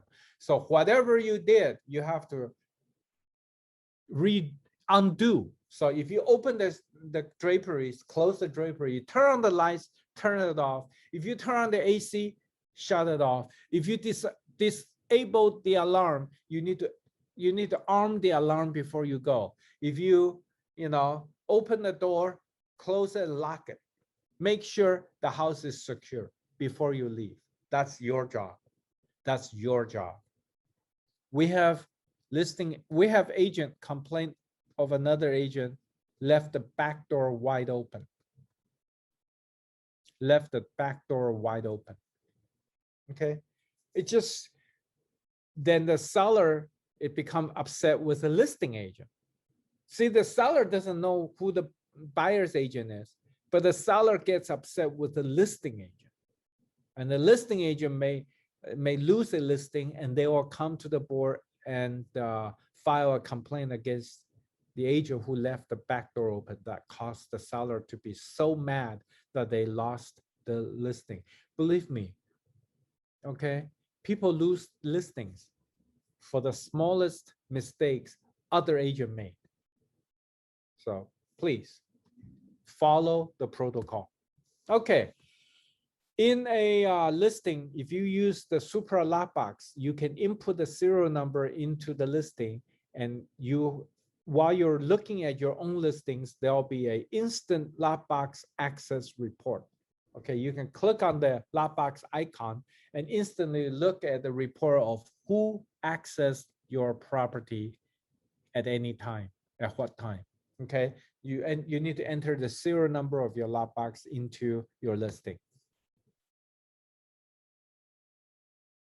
Every once in a while, you may receive courtesy emails or compliance emails from CRML lists. Okay, either a violation or reminder. Okay, either a violation or reminder. If you have a listing 14 days before a trigger event. What is a trigger event? If you have a listing that is impending, that means you entered in a estimated close of escrow date. Okay, that's a trigger event. That's a sold date event. If you enter a listing, the system will ask you, what is the expiration date of your listing agreement? That's a trigger event. That's a expiration date of the listing. So 14 days before a trigger event occurs, you will start receiving emails. You receive one email 14 days in advance saying, Brian Chen, your listing at blah, blah, blah is about to close on July 14th. Okay, you may receive one email on July 1st. Then starting on July 8th, 7 days before the trigger event, July 8th, July 9th, July 10th, 11th, 12th, 13th, and 14th, you'll receive daily reminders, give you a countdown. Your listing is about to close on July 14th. Your listing is about to close on July 14th. 7 times to remind you, if your listing extended beyond July 14th, you need to extend your listing's estimated close escrow day. Okay, remind you, if your listing truly closed on July 14th, you must physically go into the listing and change the status to S for sold. Or the system will do it for you at midnight on July 14th. When that happens, it's a violation. System auto expire or auto sale is a violation. Look at the last line on this slide. It is a violation. Okay, the first occurrence is a warning. The second occurrence is a $100 fine. The third occurrence is a $250 fine. Okay, the fourth occurrence is a $500 fine. Don't ignore it. Don't ignore this, because let me tell you, it is an automatic trigger. So if your listing scheduled to close on the 14th and you forgot, your buyer asked to extend the escrow to July 30th, Friday, and you did not update your system, and then you did not check your email for whatever reasons, you just ignore those emails. So on July 14th, your listing went to auto sold. That's the first violation. Every 48 hours, within 2 days, every 48 hours, it becomes a new violation. Because once you get a violation, you also get a violation notice. So you're supposed to go in there and correct it. But if you did not correct it, so July 14th is free, is a warning. July 16th is a second violation. That's $100 fine. Okay. And then on July 18th, that's another violation notice. That's the third time. That's $250. So 100 plus $250 is how much?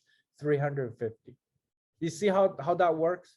And then 2 days later, okay, 2 days later, on July 21st, it turned into the fourth violation, $500. So you have $100, $250, and $500. Add together, $850. That's how much one of my agents got fined. They came to me crying about it. You know, I said, there's nothing I can do. I teach this class. I teach you guys. I told you guys about it. Pay the fine. You know, the MLS make it very convenient for you to pay the fine. On their violation notice, on the bottom, there's a link. You click on it. You can use your credit card to pay on the spot. They're very convenient for you to pay the fine. Okay, they make it very convenient for you to pay the fine. Okay, but the key is not about paying the fine. The key is about you need to learn. You need to learn to pay attention on what you're doing. Okay. Let me just review the top 5. There's so many violations, but the most popular 5 violations. One is exterior photo required, rule 11.5. The rule requires you to input minimum 1 photo, at least 1 photo must occur. So if you see a listing with no photo, that's a violation. That's a listing violation. Hopefully, you decide to input The system allows you to put multiple photos, but at least one photo needs to be from give the people an idea of the exterior of the house. So what kind of photo give people an idea of the exterior of the house? Maybe it's a photo from the street view. It's a photo from the street view, right? You're standing on the street, taking a photo of the front of the house. So I personally always start my photos that way, because when I input my photos, I do it from one photo from the street so people can drive up, they can identify the house. Then one photo from the entryway, so it's like a walk-in. So if they go through my photographs, it's almost like a picture virtual tour of the rooms I want to show them in the sequence I want to show them. Okay, so don't, if you just take one photo, only one, I would take it from the front of the house, and I always show the house number on the curve match up with the house. Okay, so to make it easy, so people, when they look at your listing, they get an idea, and when they drive on the street, they can see the house. That's the house. Yes. Okay. There's another violation, very expensive violation. You're supposed to, every photo that you input into the MLS is supposed to be your own original work, or a professional photographer that you paid for the photo.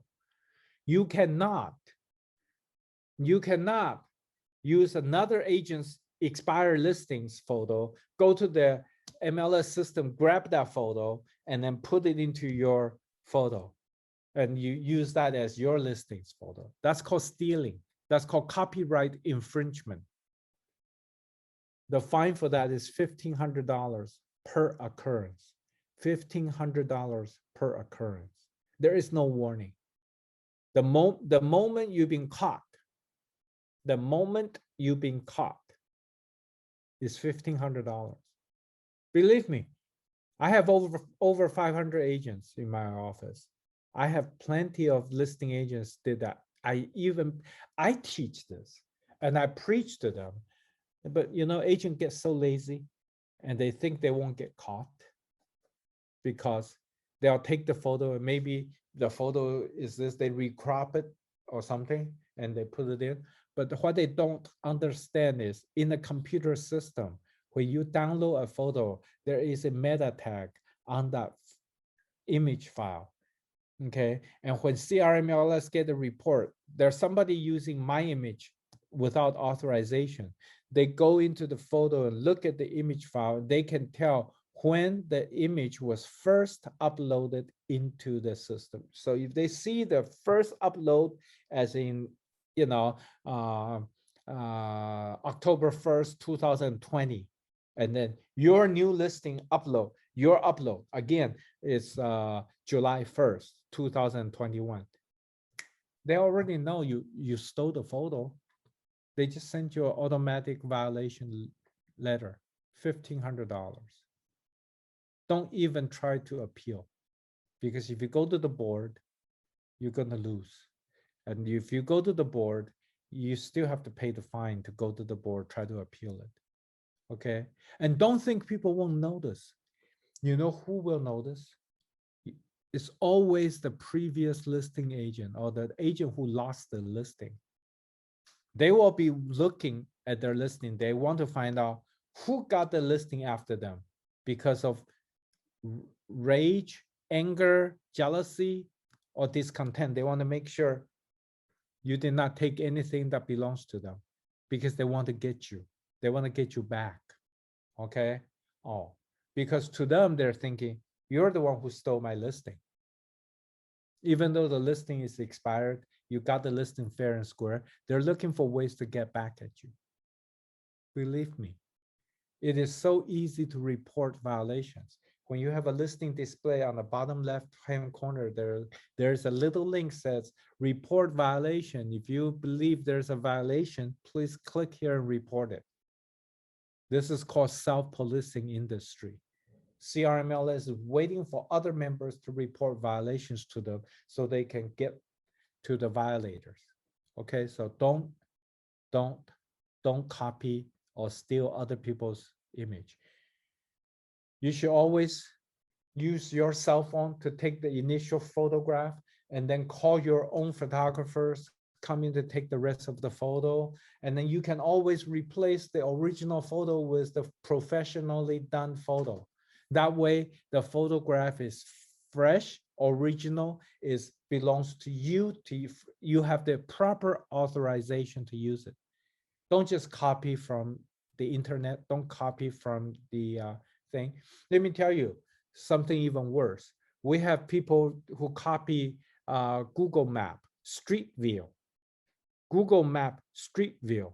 Let me tell you, those violations will not be coming from the MLS. Those violations will come from Google's legal team.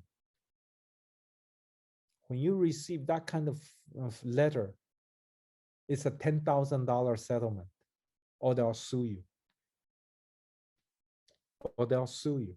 They have Google, they have teams of legal department full of attorneys. Okay, that's what they do all day long. That's how they protect their copyright.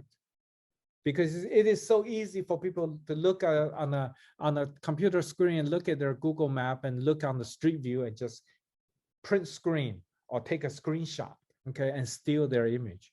Each one of those images are copyrighted. So please be careful. Don't get caught. Second violation, branded photos. People use photographs and on the bottom or even on the side, they have their for sale sign on there. And that has their telephone numbers and names and things like that. You cannot even, have any kind of sign says Brian Chen is the best realtor in town. Okay, you cannot have branded. You can only have the image of the house. Brian? Yes. Sorry to interrupt. We have one question. I think it was regarding what you just spoke about. Kitty Lee asks, is this a new law? No, it is not a new law. It's been there for a long, long, long time.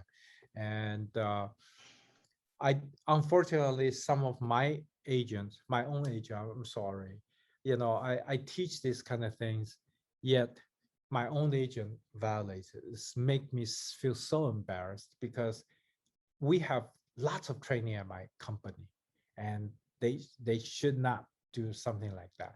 I assume you're talking about you grab somebody else's photo and listing photo and put it into your listing just because you're too lazy to go and take your own photos, or because you think their photo looks better and you put it in. Okay, that's my agent come to me.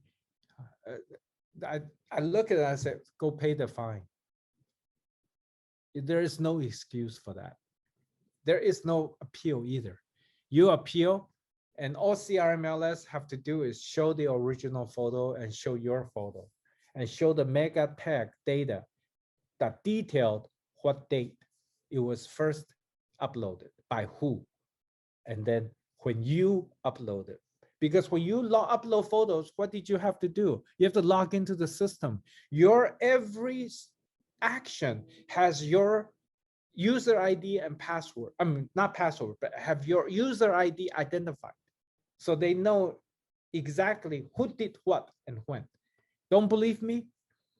Look on your listing, look on the days on the market or CDOM, okay? DOM or CDOM.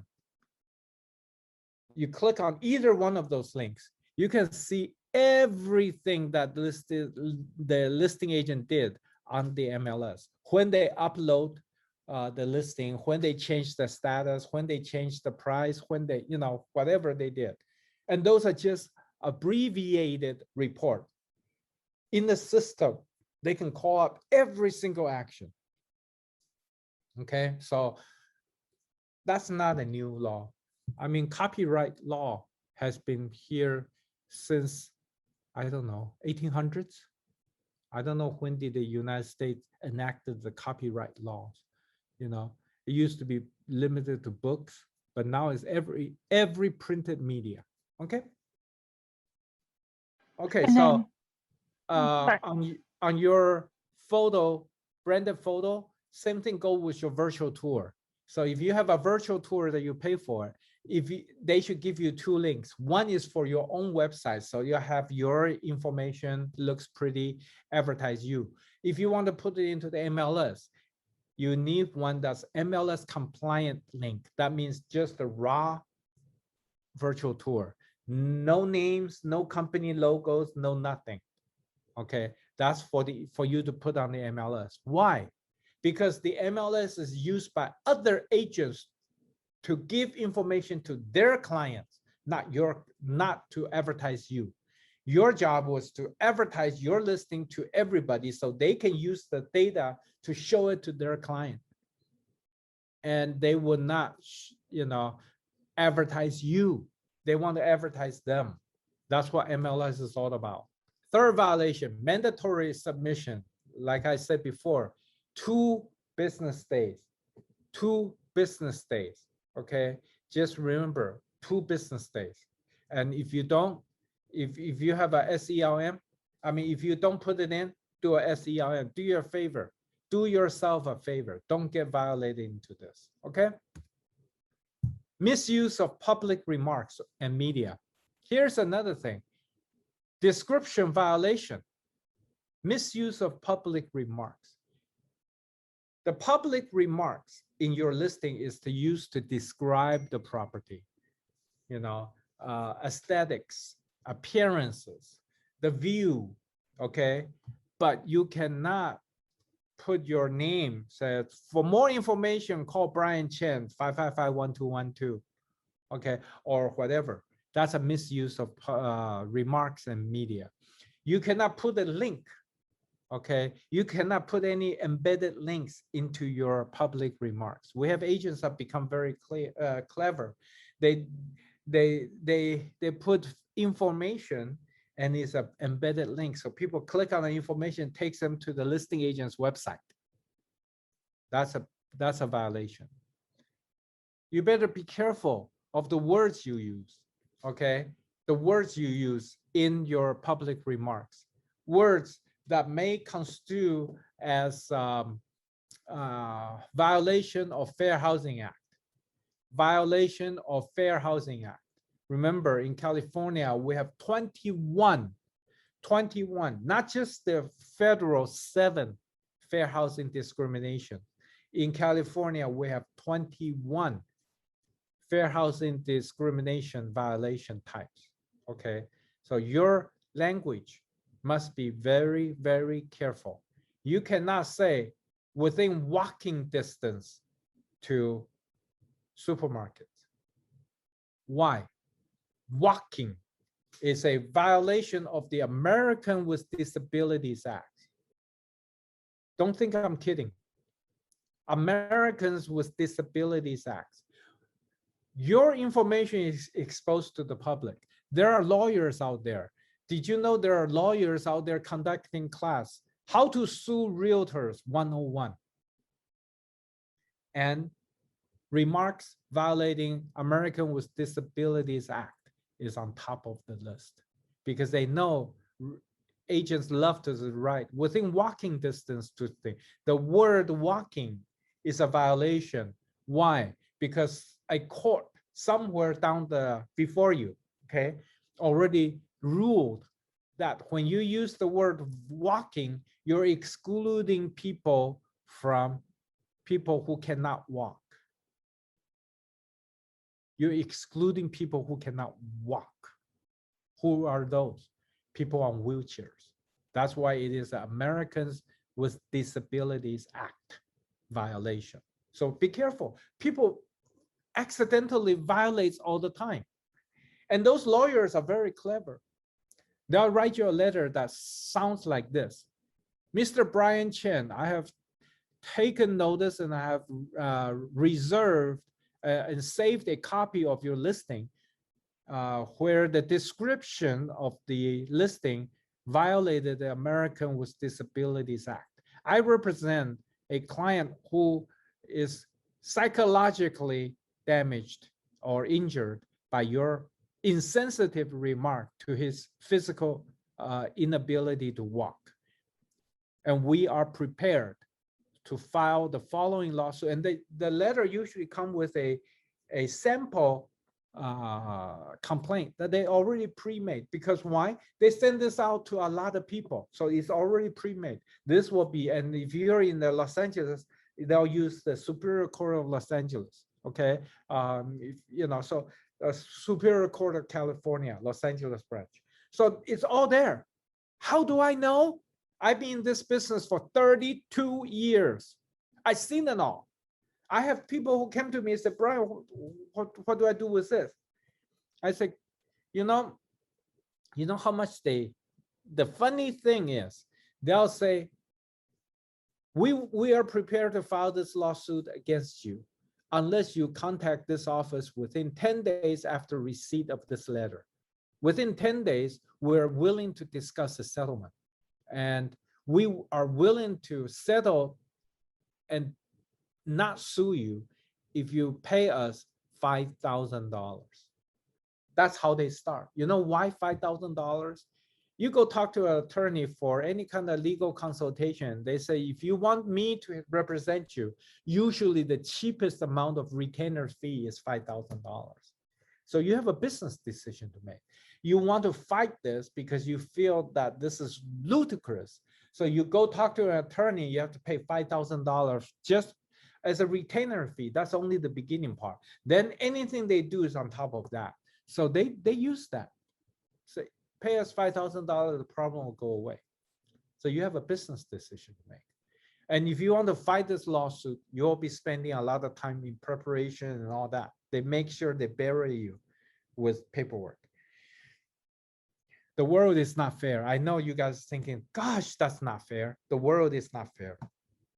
When you're a realtor, when you're a professional, you need to make sure everything you do is protected. So don't use those kind of words. What other things? What are the things that accidentally can be construed as a violation?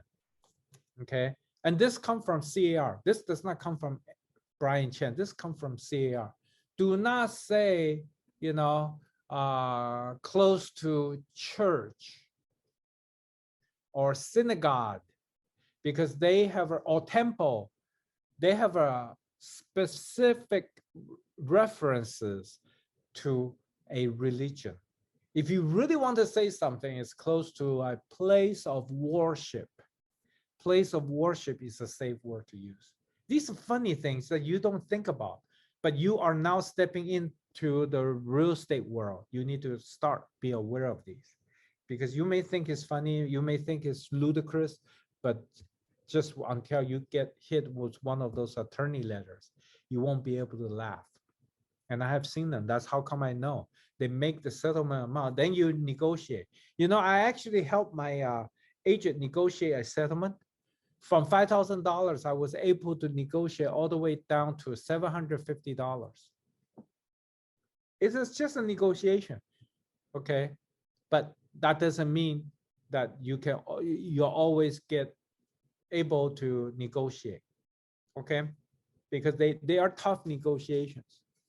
And another thing, don't say 2 blocks, because if you want to say how long the distance, use blocks like within 5 blocks of public transportation, within 5 blocks to the grocery stores. Don't say Chinese supermarket. Don't say Indian supermarket, okay? Because they have a certain reference to a race, and your description cannot violate anything involving race, because it's a fair housing violation. So if you want to know what words you cannot use, go look up California fair housing.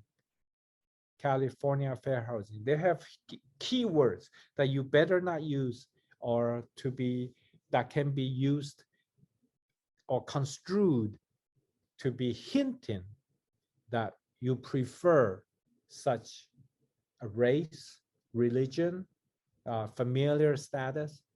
Okay. Don't use those words. Just describe the property. Okay. Beautiful granite or Italian marble entry, blah, blah, blah. You can say, you know, backyard full of fruit trees, beautiful view from the 270-degree open view, okay, in the backyard or something like that. But don't, you know, don't make reference to any kind of languages that can be used in a discrimination lawsuit against you. Accuracy of information. That's the last one I want to mention to you. Accuracy of information. It is your responsibility to make sure everything you input into the computer database is correct and accurate. That it also includes the listing status. I'm so sick and tired of calling up on an active listing only to find out from the listing agent says, we're ready to close escrow next week. I said, oh, when was this into escrow? Oh boy, it's been escrow over 40 days. The buyer extended it twice. So over 40 days is you're ready to close and the status still say active. That's a violation. Okay. I like to click and violate, click to report violations because it's anonymous. Nobody knows Brian Chen is doing that. But believe me, people are doing that. And you will get a violation for inaccurate data listing status. Okay. You're supposed to update it within 2 business days of any kind of status change. So if you have an active listing and it become involved in a contract, the status should be you for under contract because you already signed it and accepted. That way, another real estate professional can properly tell their client the property is under contract, but if you like, I can put it in as a backup offer. Okay, that way the buyer knows what their offer is getting into. Okay, so there's no confusion. Okay, and once the contingencies are removed, that's when you change from you for under contract for P for pending, because once the contingency are removed, you're waiting to close. So you write P. I know when a listing is showing P, I won't even write an offer because they're ready. Contingencies are removed. Buyers very unlikely to back out. So let's just let them close their deal in peace. Okay, I have better chance bring my buyer to write an offer that's active or you for under contract, because there's still a lot of chances people back out these days out of during contingency period. Okay, I just want to remind you guys, every once in a while, you guys will get to a property where there's only a combination lot box there. Okay, I hate it because that listing agent don't even want to spend $120 to buy a super lot box. They use a $30 combination lot box so you can buy a Home Depot. That I just dial. But that's the reality of the world that we live in. When you're using a combo, never share the lot box combination that you get from the listing agent with anyone. Never, ever do that. You got to shield the lot box from clients' prying eyes, because when you're operating the lot box, the client standing right next to you, their eyes will be looking at your lot box. And usually those are 4 digits. And 4 digits are very, very easy for people to remember. Okay. 6712. Okay, 6712. They just remember that. It's only 4 digits. Okay. And then the lot box is compromised. So you got to be able to shield that. And as soon as you open up the lot box, you got to mix up the dial so they cannot see. And then when you When you're ready to put back to the right combo, put the key there and click and lock the lockbox and mix up the dial again. You got to do that, okay? I don't have time to tell you the horror story, but we had an agent who got fined $4,000 for letting the lockbox combination, let the client see it, and the client later on went into the house. Okay, $4,000 violation. I know that there seems to be a lot of information, a lot of rules you have to follow, a lot of regulations that governs you. But let me tell you, use your common sense. Use your common sense. That's all. Most of the rules, if you are a gentleman, you are honest, ethical person, you would not think of violating anyway. So just use your common sense and follow these 4 basic principles. Number 1, making sure all information are accurate. That's your job, to have accurate information. Verify the information. Keep the status and information up to date. Keep the status and information up to date. You can update your status, change any information in your listing at any time. So if you sometimes input a listing, for example, you put in sprinklers in the front yard and backyard, and later on the seller called you, hey Brian, you know my backyard automatic sprinklers don't work no more. Oh, okay. So do you want to fix it? No, I'm selling the house the way it is. So no sprinkler, no automatic sprinkler in the backyard. I will go in there and change automatic control for the front, but not in the back. You need to update your listing constantly, because that's, that can result in problems, because a buyer rely on that information thinking you have a front yard automatic sprinkler system and an automatic sprinkler system covering the backyard, only to find out the wire that goes from the automatic controller to the valve somewhere in the ground is broken. So the backyard is no longer under automatic sprinklers control. You got to disclose all that. So making sure your information are accurate and up to date. Don't ignore those compliance emails. When you receive those emails, act and respond. Act and respond. Then you will not be caught with a violation. Okay?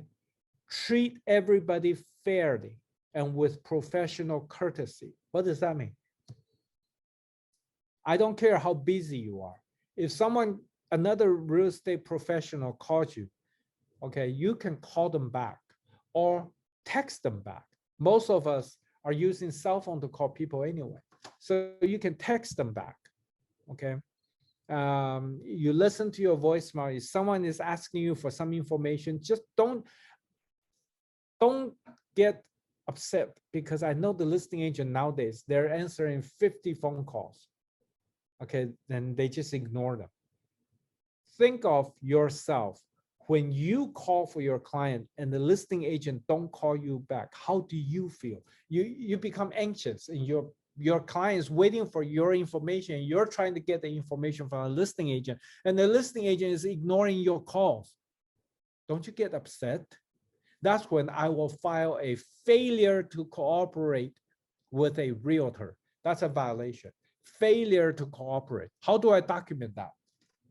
I will make 1 or 2 phone calls. I preserve on the screen, remember the call log? I preserve the call log. I send you text messages. I preserve the text message. And then I'll send you email. I preserve the email. I have a phone call, no reply, text message, and I will say that, Mr. Dear John, or Mr. Johnny Walker. Mr. Johnny Walker, I have tried to call you 3 times. It is urgent for you to call me back. I need you to give me some information about your listing located at blah, blah, blah, blah. My number is 555-1212. Once again, my number is 555-1212. Okay, that's my voicemail message. And I will call 2 or 3 times, show it, and different times, right? Your call log will show what date and time you call. A text message, exactly.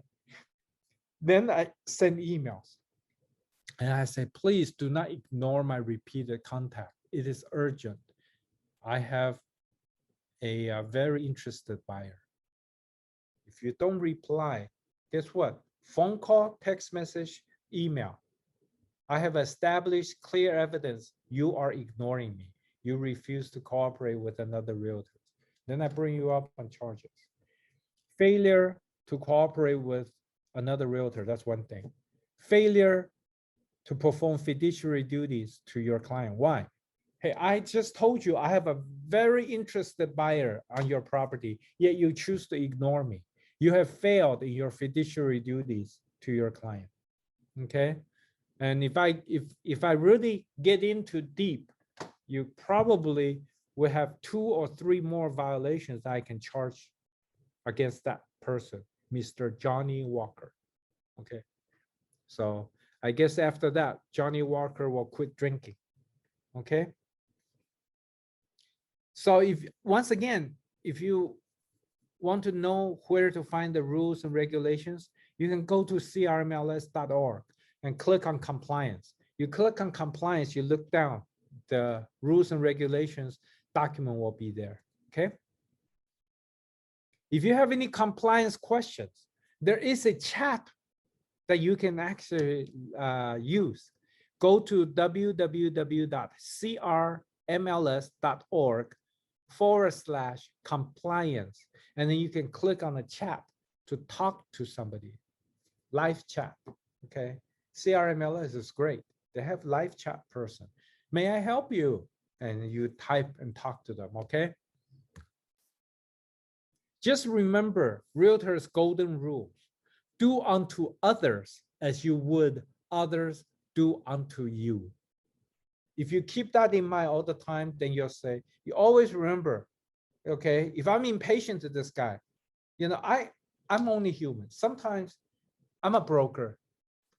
And you know, sometimes my agent called me and maybe this is the 4th time this agent called me for different cases, but same type of question. I get impatient. I just say, gosh, would you ever learn? I told you this time and time and time again, you know? And later on, you know, I feel bad. I will call that agent. Hey, John, how are you? I'm sorry. I was having a bad day. Okay, we're good. Sorry about that. I really am sorry. I shouldn't have taken it out on you. I apologize. It is the right thing to do, right? So always think about what you're dishing out, okay? Remember, before you point one finger at someone else, there is 3 more pointing right back at you. So just think, how have you behaved? Why is this person mean to me? What was my initial tone rude or upset? Maybe because the way I talked to him triggered a defensive response. Hey, if you start thinking that way, then you become more aware of how you say things to somebody or what you say to somebody else. Okay. So anyway, do unto others as you would others do unto you. You guys chose a very lucrative career, you know, in today's home prices, $1 million at 2.5%, that's $25,000. You know, if you sell 3 houses, that's $75,000 in 1 year. I have so many agents that make that much amount in a month. Okay, so there is a lot of money to be made. You've chosen a lucrative career, and it's a fun career. Why? You're making other people's dream come true. You know, it's a very rewarding feeling when you see the buyer finally say, ah, we own a house. You know, I finally got into my dream house. Brian, thank you so much. Thank you. You know, that's a great feeling.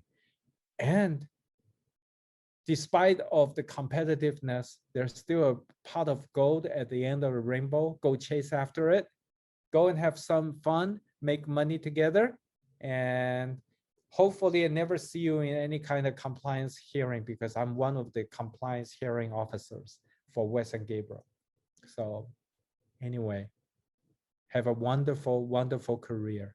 And thank you and welcome to the West and Gabriel Valley Realtors. Thank you.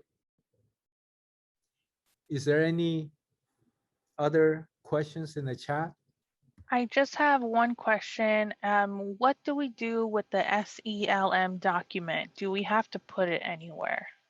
You know, the SELM document used to be, there is a web page on the CRMLS website that you can click and deposit.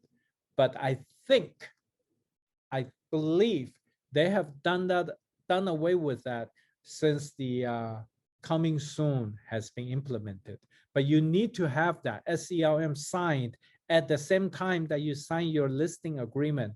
Keep it in your document file, just in case CRMLS contact you, you can email them the file right away. Okay, they always give you a chance. They always ask you for a copy of your listing agreement and any supporting document. That's when you can submit it. But in the past, I'm sorry, I haven't visited that compliance website for a while. Used to be there's a place where you can just click and upload the first page of your listing with the SELM. Okay, go check out crmls.org website. Go to the compliance, see if that link is still there. You can even chat with CRMLS and say, hey, do we still have to submit SELMs? I haven't heard my agents talking to me about the SELMs because, you know, most of my agent knows how to handle this. So hopefully, once you find out, you can email Angelica that what is the current procedure, or I will also contact CRMLS when I have a chance and find out. Okay. I have an answer if you would like me. Oh, you have? Yes. What is your answer? I'm reading directly from the CRMLS website. For Okay. CRMLS users, you do not file your exclusion form with CRMLS.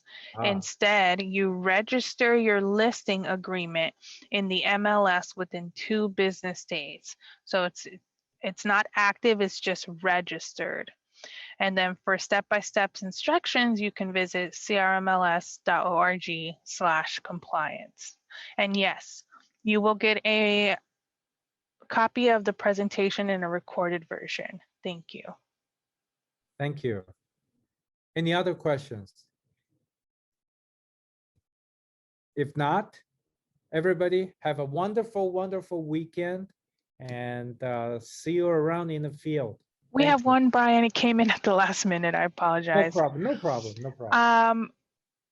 We will, Fu, you will get a recorded version so you can see violation 3 and 4 again. But Naka asked, I have an active listing. Can I ask the buyer agent to contact me by text only, meaning no calls or no emails? In your agent remarks of your listings, you can write that in. Contact me by text only, not text. Contact me by text messages only to this number. No calls or any emails. Yes, you can.